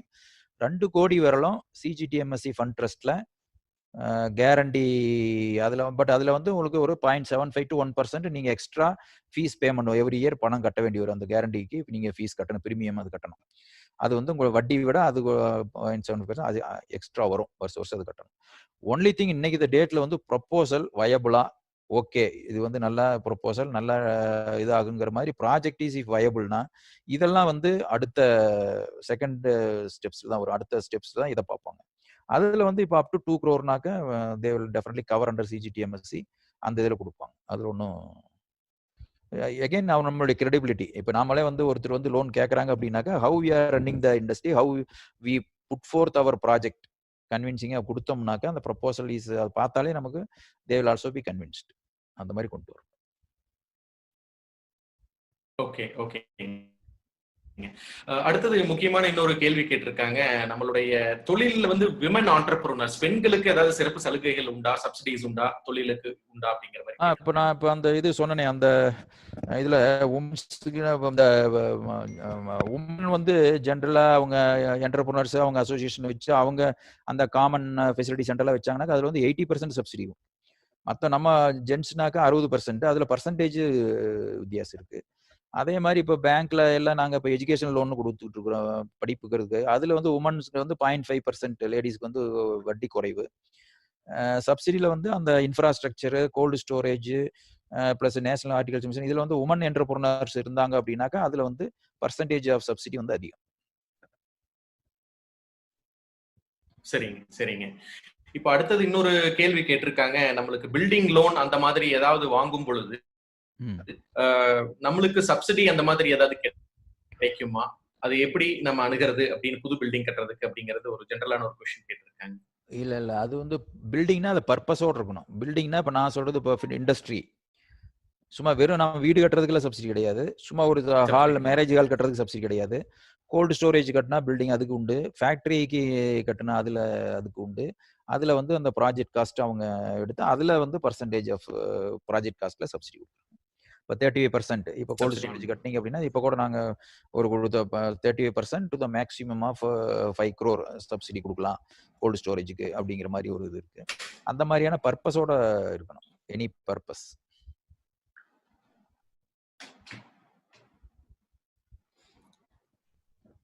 ஓகே ஓகேங்க. இப்போ முத்ரா திட்டம், சிசு கிஷோர் நிதி அதை பத்தி கொஞ்சம் விளக்குங்கன்னு கேட்டிருக்காங்க. அத பிரைம் மினிஸ்டர்ஸ் முத்ரா யோஜனான்னு ஒரு ஸ்கீம் இருக்கு. அதுல வந்து இப்போ சிசுங்கிறது வந்து 50,000 வரலும் கொடுக்குற லோனுக்கு பேரு சிசு. 50,000க்கு மேல 5 லட்சம் வரலும் கொடுக்குற லோனுக்கு பேரு கிஷோர். 5 லட்சத்துல இருந்து 10 லட்சம் வரலும் கொடுக்கறதுக்கு பேரு தருண். அது பேர் வச்சிருக்காங்க வேற பேரு. பட் அப் டு 10 lakhs எந்த கொலாட்டரலும் இல்லாம அண்டர் சிஜிடிஎம்எஸ்சி கேரண்டியில இந்த சிறு குறு தொழில் செய்வர்களுக்கு உடனடியாக கொடுக்கணுங்கிறதுக்காக அந்த வந்து முத்ரா ஸ்கீம்ங்கிற ஒரு திட்டத்தை கொண்டாந்துருக்காங்க. அதை வந்து இப்போ ஆன்லைன்லயே இப்போ நீங்க அப்ளை பண்ணலாம். முத்ரா ஸ்கீம் இதுல போய் ஆன்லைன்லயே அப்ளை பண்ணி ஆன்லைன்லயே இது பண்ணக்கூடிய அளவுக்கு இப்போ செஞ்சுட்டு இருக்கிறோம். அடுத்தது வந்து ஈவன் ப்ராசஸிங், சேங்ஷன், டாக்குமெண்டேஷன் எல்லாமே இன்னும் அனதர் 1 இயர்க்குள்ள அது ஃபுல்லாவே ஆன்லைன்ல கம்ப்ளீட் ப்ராசஸிங் வந்து ஆன்லைன்ல வந்துடும். வீட்டில் உட்காந்துக்கிட்டே அந்த ஸ்கீம் அப்ளை பண்ணி லோன் சேங்ஷன் கொடுக்குற மாதிரியான ஒரு திட்டத்தை கொண்டு வந்து இது பண்ணிட்டு இருக்கிறோம். அது வந்து அந்த PSB 59 ஒரு ஸ்கீம் கொண்டு வந்திருக்காங்க. அது வந்து எல்லாமே ஆன்லைன், கம்ப்ளீட் ஆன்லைன். வீட்டில் உட்காந்து அதில் நீங்க அப்ளை பண்ணீங்கன்னா அது ப்ராசஸிங், சேங்ஷன் எல்லாமே அதுலயே வந்துடும். போய் டாக்குமெண்ட் மட்டும் கையெழுத்து போட்டு அதை நீங்க லோன் அவைல் பண்ணிட்டு வரலாம். அந்த மாதிரியான ஒரு ஸ்கீம் வந்துட்டு இருக்கு. சரிங்க. இது ஆல்ரெடி இருக்கு. சரிங்க. விவசாய நிலம் வாங்குவதற்கு கடன் கிடைக்குமா அப்படின்னு ஒருத்தர் கேட்டிருக்காங்க. உண்டு. அப் டு 2 acres லேண்ட் வாங்குறதுக்கு அவங்களுக்கு உண்டு. மொத்த லேண்டு இப்போ இருக்கிற லேண்டு இதெல்லாம் சேர்த்து மொத்தம் 5 ஏக்கருக்கு மேலே போகக்கூடாது. அதாவது சிறு விவசாயிகளா இருக்கணும். அவங்களுக்கு வந்து மொத்தம் இப்போ வாங்குற லேண்டையும் சேர்த்து 5 ஏக்கருக்கு மேலே போகாமல் இருந்தாக்க அவங்களுக்கு நிலம் வாங்குறதுக்கு லோன். பட் அதில் மார்ஜின் 50%க்கு. Okay okay. இப்பொழுது சரிங்க. மேக் இன் இந்தியா திட்டத்தின் மூலம் நம்மளுக்கு என்ன சலுகைகள் கிடைக்கிறது, அதை பத்தி ஏதாவது 1-2 விஷயங்கள் தெரியப்படுத்தணும். இல்ல, மேக் இன் இந்தியாங்கிறது வந்து அது வந்து ஒரு என்ன சொல்றது, அது ஒரு கான்செப்ட். இப்போ மேக் இன் இந்தியா அப்படிங்கிறது வந்து இப்போ வந்து நம்ம வெளிநாட்டில இருந்து எல்லா தொழிற்சாலை இப்போ சைனாவில் நிறைய இப்போ இந்த இதனால இண்டஸ்ட்ரீஸ் எல்லாம் அங்கிருந்து இடம் நகர்ந்து கொண்டிருக்கிறார்கள். இப்போ அவங்க எல்லாம் அங்கே போய் நம்ம நிறைய இம்போர்ட் பண்ணிட்டு இருக்கிறோம். அதையெல்லாம் அந்த இம்போர்ட்டை குறைக்கணுங்கிறதுக்காக அந்த ப்ரொடக்ஷனை வந்து இந்தியாவிலேயே செய்யணும். மேக் இன் இந்தியாங்கிறது அந்த ஒரு கான்செப்ட்ல நாம சொல்றோம். அந்த இண்டஸ்ட்ரீஸ்க்கு உண்டானது அது நார்மல் இதுல வந்து மேக் இன் இந்தியாவுக்குன்னு தனியா ஒரு ஸ்கீம் ஃபார்ம் பண்ணல. பட் அது கீழே வர இண்டஸ்ட்ரீஸ் எல்லாம் இந்த இதுல வந்துடும். மற்ற இண்டஸ்ட்ரீஸ்ல இப்போ ஃபுட் ப்ராசஸிங்ல வரும், டெக்ஸ்டைல் டெக்னாலஜி அப்கிரேடேஷன் ஸ்கீம்ல வரும். அந்த மாதிரி ஒவ்வொன்றும் ஒவ்வொரு இதுல வந்துடும். But production at India, import substitution மாதிரி அந்த மாதிரி வந்தது அப்படின்னாக்கா we are calling it as Make in India. அதுல வந்து தனியா ஒரு இதாக அடிக்கலாம். அது எல்லாமே ஈவன் முத்ராவோட வரலாம், பிஎம்இஜிபியில் வரலாம், இந்த ஸ்கீம்ல வரலாம். எதுல வேணாலும் வந்துன்னா அதுல நார்மலா அதுல கொண்டு வந்து வச்சுக்கலாம். தட் இஸ் ஒரு கான்செப்ட். Okay okay. இந்த பவுல்ட்ரி ஸ்கீம் பிஎஸ்பி 59 அப்படிங்கிற ஸ்கீம்ல வந்து என்ன மாதிரி சப்சிடிஸ் கிடைக்குது, அதை பத்தி ஏதாவது விளக்கங்கள் தெரியுமா அப்படின்னு கேட்டிருக்கேன். பிஎஸ்பி 59ங்கிறது எம்எஸ்எம்இ லோன்ஸ் எல்லாமே வரும். அது வந்து பவுல்ட்ரி லோனுக்கு மட்டும் கிடையாது. அதுல சப்சிடி ஒன்றும் கிடையாது. பிஎஸ்பி 59ல சப்சிடி ஒன்றும் இல்லை. It is only processing, online processing loan up to 10 lakhs. இந்த லோன் வந்து உங்களுக்கு வந்து எல்லா லோனுமே வந்து பிஎஸ்பி 59ல ப்ராசஸ் பண்ணி ஆன்லைன்ல வரும். முன்னெல்லாம் வந்து அப்ளிகேஷன் பேங்க்ல கொடுக்கணும், பேங்க் மேனேஜர் வந்து அது கொடுக்கலாம் வேண்டாம், அப்ளிகேஷன் வரலையும் பாரு, இல்லை அப்ளிகேஷன் கொடுக்கலையும் பாரு, கொஞ்சம் டிலே ஆகிட்டு இருக்குதுங்கிறதுனால அவங்க வீட்லயே உட்காந்து அவங்களுடைய சிஸ்டத்துல ஆன்லைன்ல போய் இந்த இதை வந்து அப்ளை பண்ணி அது வந்து நேராக அங்கே ப்ராசஸிங் ஆகி சேங்ஷன், அது சேங்ஷன் கொடுக்கும். ஓகேன்னா இல்லைனாக்கா ரிஜெக்ஷன் ஆயிரும், இல்லை நாட் வயபிள்னு போட்டு ரிஜெக்ஷன் ஆயிரும். அது சிஸ்டத்திலே போயிடும். ஸோ எனக்கு வந்து இப்போ ராஜசேகர நான் பார்க்காம நான் வந்து உங்களுக்கு லோன் சேங்ஷன் பண்ணலாம். நான் ஆளை நேரில் பார்க்கணுங்கிற அவசியமே இல்லை. ஜஸ்ட் உங்களுடைய டேட்டா, பேலன்ஸ் ஷீட்டு, உங்களுடைய இதை பேன் நம்பரு, மற்ற உங்களுடைய தொழில் நீங்கள் எக்ஸிஸ்டிங் இதாக இருந்தால் உங்களுடைய பேலன்ஸ் ஷீட்டு, உங்களுடைய இன்கம் டேக்ஸ் ரிட்டர்னை ப்ராசஸ் பண்ணி அதை வச்சு as you are eligible for this much loan கொடுத்துடலாம் ஆன்லைன். அதுக்காக தான் அந்த பிஎஸ்பி 59 ஸ்கீம். அதில் வந்து சப்சிடி ஒன்றும் இல்லை. சரி சரி. அடுத்தது ஒரு எம்எஸ்எம்இல இருக்கக்கூடிய ஒருத்தர் அன்றாடம் வங்கியில சந்திக்கும் இடர்பாடுகளை பத்தி கேட்டிருக்காருங்க. நான் வந்து ஒரு சிறிய வியாபாரி, எல்இடி லைட்ஸ் மற்றும் சோலார் லைட்ஸ் வர்த்தகங்கள் செஞ்சுட்டு இருக்கேன். 75 to 85 லட்சம் மதிப்பில் எங்களோட வர்த்தகம் உள்ளது. ITR 4 முறையில் இதுவரை ஐடி தாக்கல் செய்கின்றோம். இந்த சூழ்நிலையில வியாபார விஸ்தரிப்புக்கு முத்ரா திட்டத்தில் செக்யூரிட்டி எல்லாம் கடன் வசதி பெறுவதற்கு வங்கிகளை அணுகினால் பெரிய கடன்களுக்கே வரவேற்பு உள்ளது, எங்களுக்கு வந்து எந்த சப்போர்ட்டும் பண்ண மாட்டேங்கிறாங்க, அது எப்படி நாங்க அச்சீவ் பண்றது அப்படின்னு கேட்டிருக்காரு. இப்போ உங்களுக்கு அந்த நான் சொன்னேன், இப்போ அந்த பிஎஸ்பி 59 இப்போ அவங்களுடைய லோன் வந்து கிட்டத்தட்ட இப்போ 10 லட்சத்துக்குள்ள இருக்கிற மாதிரி இருந்ததுன்னா பிஎஸ்பி 59 நேராக டேரெக்டாக அவர் அப்ளை பண்ண சொல்லுங்க. அண்டர் சிஜிடிஎம்எஸ்சியில் எனக்கு கொலாட்டல் இருந்ததுன்னா கொலாட்டல் மென்ஷன் பண்ணுங்க, இல்லைனாக்கா கொலாட்டல் இல்லைன்னு போட்டு அதில் அப்ளை பண்ணாலே தே வில் கிவ். அது உங்களுக்கு எந்த நியர்பை வங்கின்னு நீங்கள் ஒரு சாய்ஸ் கொடுக்கலாம். நியர்பை உங்களுக்கு எந்த வங்கி இருக்குன்னு அதுலேயே நீங்கள் செலக்ட் பண்ணி கொடுக்கலாம். சரி சரி. கொடுக்க சொல்லுங்க, எந்த ஒரு நியர்பை வங்கியில வேணாலும் நம்ம பண்ணி ஏற்பாடு பண்ணிக்கலாம். ஓகே. அடுத்தது இன்வெஸ்ட்மெண்ட் பத்தி ஒருத்தர் கேள்வி கேட்டிருக்காருங்க. இந்த சூழ்நிலையில நான் வந்து முதலீடு செய்வதற்கு எல்ஐசி உகந்ததா, இல்ல ரெக்கரிங் டெபாசிட் உகந்ததா, பிக்ஸட் டெபாசிட் உகந்ததா, அல்லது மியூச்சுவல் ஃபண்ட்ஸ்ல சிஸ்டமேட்டிக் இன்வெஸ்ட்மெண்ட் பிளான் எஸ்ஐபி போடுவது உகந்ததா அப்படின்னு ஒரு கேள்வி கேட்டிருக்காரு. இது வந்து ஒரு $1 million கொஸ்டின் இது. ஏன்னா இதுல வந்து இன்வெஸ்ட்மெண்ட்டுங்கிறது வந்து இட் இஸ் இப்போ மியூச்சுவல் ஃபண்ட் எல்லாம் பரவாயில்ல, அது வந்து எந்த காலத்துக்கும் நல்லா இருக்கும் அப்படி இப்படின்னு ஏகப்பட்ட இது நம்ம முன்னாடி சொல்லிக்கிட்டு இருந்தோம் இந்த இதுக்கு முன்னாடி. பட் இப்போ பார்த்தீங்கன்னா ஃப்ராங்க்லின் ஃபண்ட்ஸ் வந்து 6-7 ஃபண்டை க்ளோஸ் பண்ணிட்டு they have close their shop. இது போல இப்போ எல்லா ஃபண்டுமே பிலோ பார்ல இருக்கு. அதனால வந்து இன்னைக்கு தேதியில பாத்தீங்க அப்படின்னாக்கா பப்ளிக் செக்டர் பேங்க்ஸ் இப்போ எங்களுக்கு வந்து டெபாசிட் growth ஈவன் பிரைவேட் செக்டரை விட பப்ளிக் செக்டர்ல டெபாசிட் ஆட்டோமேட்டிக்கலா இப்போ இந்த லாஸ்ட் 2-3 monthsக்குள்ள கிட்டத்தட்ட ஒரு 10% growth people have depended only on public sector banks. ஏன்னா இந்த மியூச்சுவல் ஃபண்ட் இதெல்லாம் கூட இன்வெஸ்ட்மெண்ட் குறைஞ்சு போச்சு அந்த மாதிரி. ஏன்னா இது வந்து ஒரு சைக்கிள், இது வந்து ஒரு சைக்கிள் இருக்கு. அதனால அது வந்து மோசம்னு சொல்ல முடியாது. பட் எஸ்ஐபி அது வந்து உங்களுக்கு வந்து அது ஒரு இப்போ வந்து உங்களுக்கு நம்பர் ஆஃப் யூனிட்ஸ் அதிகமாக இருக்கும். எஸ்ஐபின்னா உங்களுக்கு கண்டினியூஸா அதில் வந்து ஒரு average it will be working out to some medium level. அதனால வந்து இப்போ எஸ்ஐபி இன்னைக்கு தேதியில் இவ்வளோ நாள் வரலும் அது யூனிட்ஸ் கம்மியாக வரும். இப்போ ஒரு யூனிட் வந்து 12 ரூபாய்க்கு வாங்கிட்டு இருக்கிற போது மார்க்கெட் நல்லா இருந்தது. இன்னைக்கு மார்க்கெட் குறைவது அதே 9 ரூபாய்க்கு வரும்போது நமக்கு நம்பர் ஆஃப் யூனிட்ஸ் அதிகமாகும். ஸோ மறுபடியும் மார்க்கெட் இம்ப்ரூவ் ஆகிற போது it will B averaging out. So அதனால அதை எஸ்ஐபி இருக்கிறவங்க அதை கன்டினியூ பண்ணலாம். இன்னைக்கு வந்து நம்ம வெளியில வர வேண்டாம். அதில் வெளியில வந்தோம்னா நஷ்டம் வரும். அதை வந்து நல்ல மார்க்கெட் இம்ப்ரூவ் ஆகிற போது நம்ம தேவையாக்கு மட்டும் எடுக்கலாம். இல்லைன்னா அதை வந்து ஒரு 5 இயர்ஸ்க்கு அது பாட்டுக்கு மாசம் மாசம் நம்ம ஒரு இன்வெஸ்ட்மெண்ட் ஆப்பர்ச்சுனிட்டி வச்சுக்கிட்டு இருக்கலாம். என்னைக்கு நமக்கு தேவையோ ஓகே. அன்னைக்கு மார்க்கெட் நல்லா இருக்க சூழ்நிலை நம்ம வெளியே வரும். சரி. பல கேள்விகள் வந்து கொண்டே இருக்கின்றன. அடைமலை போல விடாத கேள்விகள் வந்து கொண்டே இருக்கிறது. கடைசியான 5 கேள்விகளோட நம்ம இன்றைய இதய செஷனை முடிவுக்கு கொண்டு வரோம். அதுல மெஜாரிட்டியான நம்ம சொந்தங்கள் கேட்டிருக்கிற கேள்வி என்னன்னாங்க, விவசாய அக்ரி ஜுவல் லோனை வந்து ஸ்டாப் பண்ணிட்டாங்க இப்ப கவர்மெண்ட். அதற்கு ஆல்டர்னேட்டிவ் கிடைக்கிறதுக்கு வேற எப்படி நம்ம அச்சீவ் பண்ணலாம், அல்லது மானியம் சம்பந்தப்பட்ட விவசாயத்துறைக்கு உங்களுடைய ஆலோசனைகள் கேட்கிறாங்க. அதாவது நகை கடனே ஸ்டாப் பண்ணல. நகை கடன் வந்து இன்னும் கொடுத்துட்டு இருக்கிறோம். இப்போ நாங்க இப்போ எங்க வங்கியில 40 லட்ச ரூபா வரலும் 9% ரேட்டு கொடுத்துட்டு இருக்கிறோம்.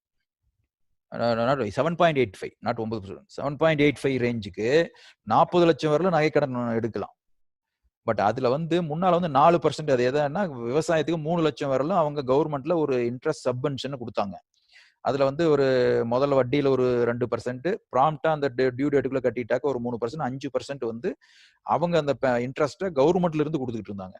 அதுல வந்து கொஞ்சம் 1, 2 நிறைய பேர் வெளியில மத்த தொழில் செய்யறவங்களும் அதுல வந்து வச்சு எடுக்கிறாங்க. விவசாயிகளுக்கு அது போய் சேரலன்னு ஒரு கவர்மெண்ட்டுக்கு கம்ப்ளைண்ட் இருந்ததுனால அவங்க வந்து அதனால நகை வச்சிருக்கிறவங்களுக்கு அது பண்ணாம நேரா கேசிசிஎஸ் லேண்ட் வச்சிருக்கிறவங்களுக்கு மட்டும் அந்த கேசிசிஎஸ் ஸ்கீம்ல அதுல கொடுத்தா அந்த இன்ட்ரெஸ்ட் சப்வென்ஷன் அதுலயும் 3 லட்சத்துக்கு வரலாம் தான். 3 லட்சத்துக்கு மேல லோன் வாங்குறவங்களுக்கு ஃபுல் இன்ட்ரெஸ்ட். இப்போ நகையும் பேர்ல கடன் உண்டு. அவங்க அப் டு 40 லட்சம் வரலும் கொடுக்கலாம்னு இப்போ நாங்களே இப்போ ஸ்கீம் ஒன்று புது ஸ்கீமே போட்டு விட்டுருக்கோம் நகை கடன். அதனால நகையும் பேர்ல லோன் எல்லாம் உண்டு. ஒன்லி அந்த இன்ட்ரெஸ்ட் சப்வென்ஷன் கவர்மெண்ட் கொடுக்கறது குறைஞ்சிருக்கு. அதனால வட்டி நாங்கள் குறைச்சிட்டோம். 7.85% உங்களுக்கு வட்டி. ஓகேங்க. ஆல்ரெடி நீங்க இந்த கொலாட்ரல் ஃப்ரீ லோன் பத்தி எம்எஸ்எம்இக்கு நீங்க தெரியப்படுத்திட்டீங்க. இப்போ ஒருத்தர் ஸ்பெசிபிக்கான ஒரு கேள்வி என்ன கேட்டிருக்காருனாங்க, இப்போ ரீசெண்ட் அனௌன்ஸ்மெண்ட் ஸ்கீம்ஸ் வந்து ஃபினான்ஸ் மினிஸ்டர் சொல்லியிருக்காங்க, தொழில்களுக்கு வந்து கொலாட்ரல் ஃப்ரீ லோனை வந்து நம்ம இம்ப்ரோவைஸ் பண்ணி கொடுக்குறோம் அப்படின்னு சொல்லி. பட் வங்கிகளை கேட்கறப்ப எங்களுக்கு வந்து அதுக்கு உண்டான தகவல்கள் இன்னும் வரல அப்படின்னு சொல்றாங்க. அப்ப நாங்க வந்து அது எங்க தெரிஞ்சுக்கிறது, அது எப்ப இருந்து அமுலுக்கு வரும் அப்படின்னு கேட்டிருக்காங்க.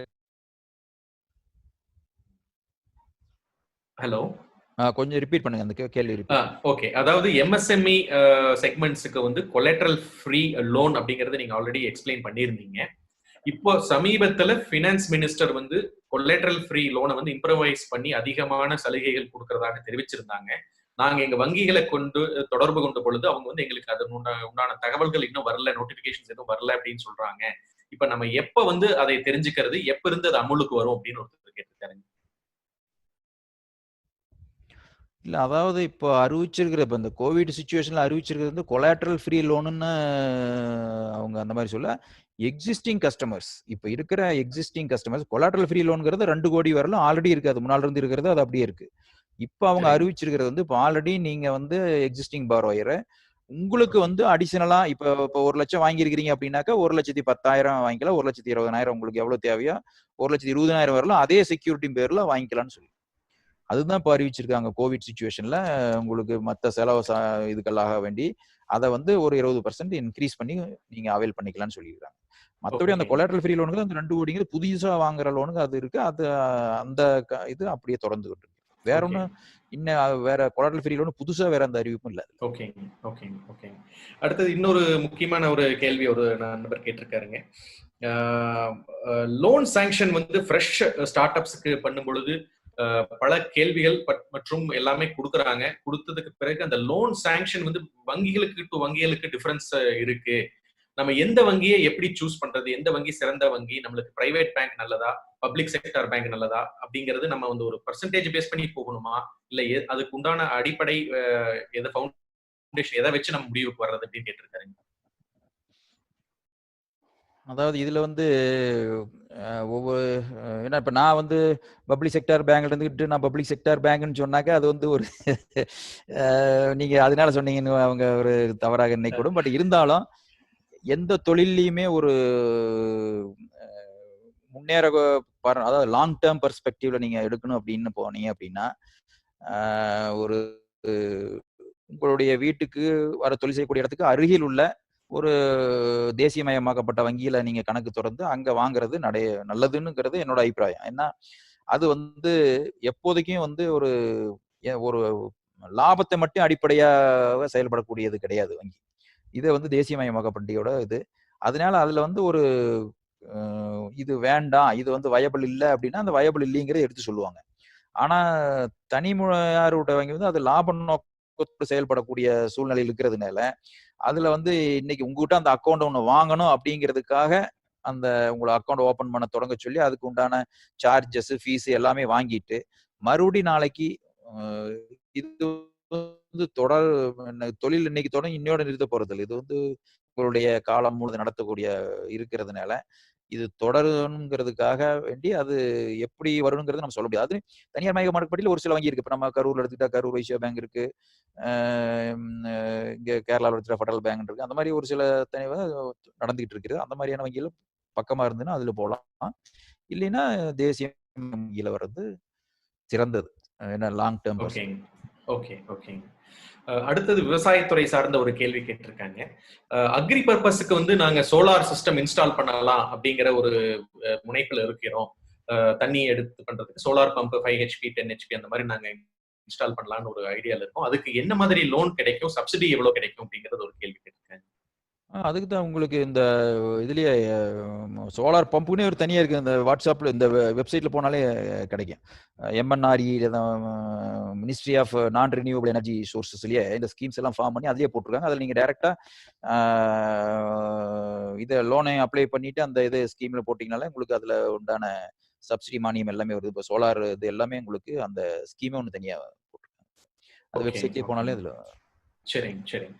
இப்போ பல கடைசி கேள்விக்கு வந்திருக்கிறோம். இன்றைய காணொலியின் கடைசி கேள்வி, அதாவது ஒரு 10 to 15 பேரு இன்றைய கொங்கு சாதனையாளர், இன்றைய நமது கொங்கு சொந்தத்தின் இன்றைய சிறப்பு பேச்சாளர்கிட்ட இந்த கேள்வி கேட்கணும், இந்த ரகசியம் வந்து நம்ம சொந்தங்களுக்கு இவர் தான் கொடுக்க முடியும் அப்படின்ட்டு இந்த கேள்வி கேட்டிருக்காங்க.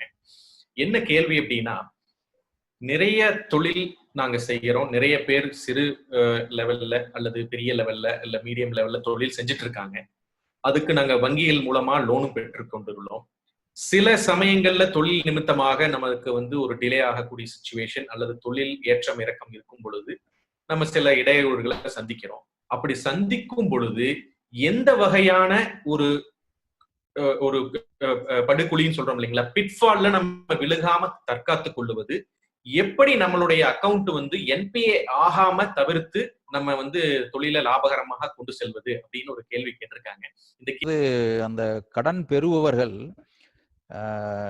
நிறைய பேர் வந்து முதல்ல சார் எனக்கு வந்து ரீபியூல் போட்டு கொடுத்துருங்கன்னு கேட்பாங்க. இப்போ ஒரு லோன் கொடுக்குறோம், அதுக்கு வந்து ஒரு 3 வருஷம் டைம் கொடுக்குறோம். அதை வந்து மாச வழியிலையும் அவங்க கட்டுவாங்க, இல்லை 3 மாசத்துக்கு ஒருக்கா கட்டலாம். அவங்களுக்கு இன்கம் எப்படி ஜென்ரேஷன் ஆகுது, கேஷ் ஃப்ளோ அவங்களுக்கு எப்படி வருது. ஒரு சில இண்டஸ்ட்ரீஸ்லாம் மாசம் வருமானம் வரும், ஒரு சிலதெல்லாம் 3 மாசத்துக்கு ஒரு தடவை வரும். அதுக்கு தகுந்த மாதிரி ரீபேமெண்ட் ஷெட்யூலை ஃபிக்ஸ் பண்ணிக்கலாம். இப்போ இன்னைக்கு வந்து லோன் வாங்குறீங்க அப்படின்னா உங்களுக்கு ஃபர்ஸ்ட் அந்த ப்ராஜெக்ட் இம்ப்ளிமெண்ட் பண்றதுக்கு 1 வருஷம் டைம் கொடுக்கலாம், இல்லை 18 மாசம் டைம் கொடுக்கலாம். அதுக்கு அப்புறம் quarterly repayment or half yearly repayment அப்படின்னா எந்த டேட்ல பணம் ரீபே பண்ணணும் அந்த மாதிரி அதுக்கு வந்து அந்த ஷெட்யூல் போட்டு ஒரு அந்த சேங்ஷன் லெட்டர்லயே வாங்கிக்கலாம், இல்லை ஒரு பாஸ்புக் போட்டு அதை வாங்கிக்கலாம். அவங்க குறிச்சு அந்த தேதியை வச்சுக்கிட்டாங்கன்னா 90 நாள், இன்னைக்கு டியூ டேட் அப்படின்னா 90 நாளுக்குள்ள கட்டலினா தான் அது என்பி ஆகும். அதுக்கு முன்னாடியே நம்ம வந்து வர்ற வருமானத்துல அந்த என்ன டியூ வருதோ அந்த டியூவை கட்டிக்கிட்டு வரலாம். இதுல வந்து ஒரு சிலர் வந்து என்னால் அந்த மாதிரி டியூ டேட்ல கரெக்டா ஃபாலோ பண்ண முடியல அப்படின்னா நீங்க வந்து என்ன பண்ண, ஒரு 2 இன்ஸ்டால்மெண்ட் 3 இன்ஸ்டால்மெண்ட் அட்வான்ஸா நீங்க கட்டிட்டு வந்தீங்கன்னா உங்களுக்கு வட்டி குறையும். நீங்க ₹1 கட்டினா கூட அந்த ₹1 உண்டான வட்டி அதுல வந்து குறையும். அதுலயும் உங்களுக்கு சேவிங்ஸ் இருக்கு. நீங்க அதனால அந்த டியூ டேட் தான் சொல்லியிருக்காங்க, அந்த டேட்ல தான் கட்டணுங்கிற ஒரு இது கிடையாது. அதுக்கு முன்னாலேயே நீங்க போய் 1 மாசத்துக்கு முன்னாலே கட்டிட்டு வந்துட்டீங்க அப்படின்னாலே நீங்க வந்து அந்த டேட்டை பத்தி ஒரே பண்ணிக்க வேண்டியதில்லை. மாசம் கட்டணும் அப்படின்னு இந்த மாசத்துல ஒரு ஒரு இன்ஸ்டால்மெண்ட் முன்னாலே கட்டிட்டு வந்துட்டீங்க அப்படின்னா 1 மாசம் தவறுனா கூட வந்து உங்களுக்கு அந்த பாதிப்புங்கிறது வராது. உங்க அக்கௌண்ட் நாளைக்கு எடுத்து பார்த்தா உங்களுக்கு வந்து அட்வான்ஸ் ரீபேமெண்ட்னு காட்டும். ஸோ அது வந்து நாளைக்கு ஃபியூச்சர்ல எந்த மேனேஜர் வந்து பார்த்தாலும் நீங்க கொண்டு போய் ரைட் ராயில சொல்லலாம், சார் என்னோடது வந்து அட்வான்ஸ் ரீபேமெண்ட்ல நான் கட்டிட்டு வந்திருக்கிறேன். இப்போ எப்படி நீங்க பிரைவேட்ல லோன் வாங்கினீங்கன்னாக்கா, பிரைவேட் ஃபைனான்ஸ்ல லோன் வாங்கினீங்கன்னா எப்படி திருப்பி கரெக்டா அந்த இதுல மாசம் ஆனா கரெக்டா கட்டுறீங்களோ அதே மாதிரி இதுக்கும் ஃபாலோ பண்ணும். ஜென்ரலா வந்து பேங்க்ல லோன் வாங்கினா அது மெதுவா கட்டலாம் அப்படிங்கிற மாதிரியான ஒரு மனப்பான்மையில் வர்றதுனால தான் அந்த இது தவணை கடந்து போகிறது, இல்ல என்பி ஆகுது, அந்த ரெக்கவரி ஸ்டெப்ஸ் எடுக்க வேண்டிய சூழ்நிலை உருவாகுது. அந்த மாதிரி இல்லாம நீங்க அந்த டியூ டேட்டை வச்சுக்கிட்டு அந்த டியூ டேட்ல கட்டலாம். இல்லைன்னா அதுக்கும் அந்த என்பிஆருக்கு கூடிய 90 நாளுக்குள்ள நீங்க வந்து கட்டிக்கிட்டாங்கன்னா கூட உங்களுக்கு வந்து ரெக்கார்டு கரெக்டா இருக்கும். ரொம்ப நேரம் நமக்கு இன்றைய சிறப்பு விருந்தினர், சிறப்பு பேச்சாளர், சாதனையாளர் அவர்கள் அவர்களுடைய அனுபவத்தின் வாயிலாக பல சந்தேகங்களுக்கு அடி மனதில் இருந்து நம் கொங்கு சொந்தங்கள் நன்றாக தொழிலில் செழித்து, கொங்கு செழித்தால் எங்கும் செழிக்கும் என்ற கூற்றிற்கேற்ப நமக்கு நல்ல ஒரு வழிகாட்டியாக பல கேள்விகளுக்கு அவர்கள் பதில் அளித்துள்ளார்கள். நிச்சயமாக நம் கொங்கு சொந்தங்களுக்கு இது உற்று துணையாக ஒரு வழிகாட்டியான பதில்களாக இருக்கும் என்பது எவ்வித ஐயமும் இல்லை. இன்று நம்முடன் வந்திருந்த இன்றைய சிறப்பு விருந்தினர், சிறப்பு பேச்சாளர், கொங்கு சாதனையாளர் ஐயா திரு தங்கவேல் பிபி அவர்களுக்கு கேபிஎன் குழுமம்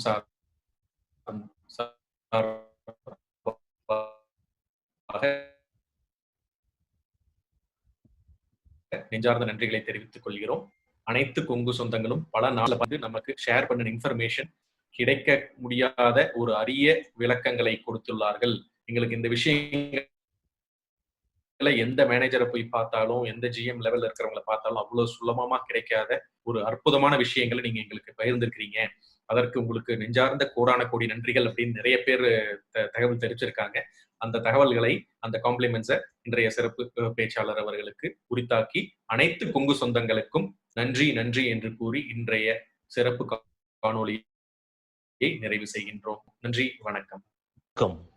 தொழில் மற்றும் வணிகம் செய்யும் கொங்கு வேளாள கவுண்டர் சொந்தங்களை இணைக்கும் பாலமாக கேபிஎன் குளோபல் என்ற டெலிகிராம் குரூப் செயல்பட்டு வருகிறது.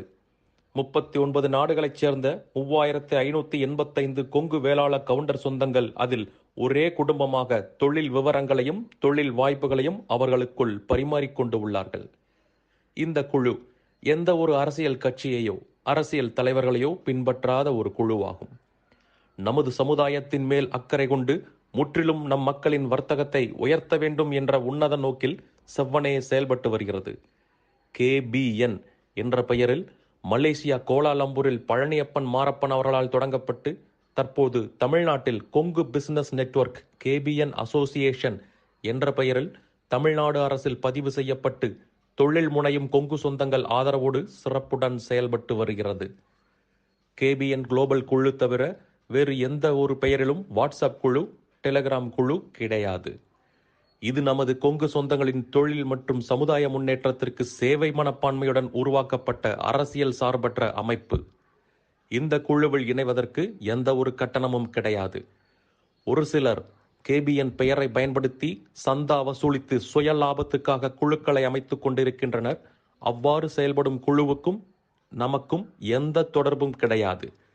100 விழுக்காடு தொழில் சம்பந்தப்பட்ட பதிவுகள் மட்டுமே, அதுவும் இலவசமாக, எந்த ஒரு சந்தாவும் இல்லாமல் நம் சொந்தங்கள் அனைவரும் முன்னேற வேண்டும் என்ற உயரிய எண்ணத்தில் பதிவுகளை அனுமதிக்கும் ஓர் உலகளாவிய வர்த்தக குழு.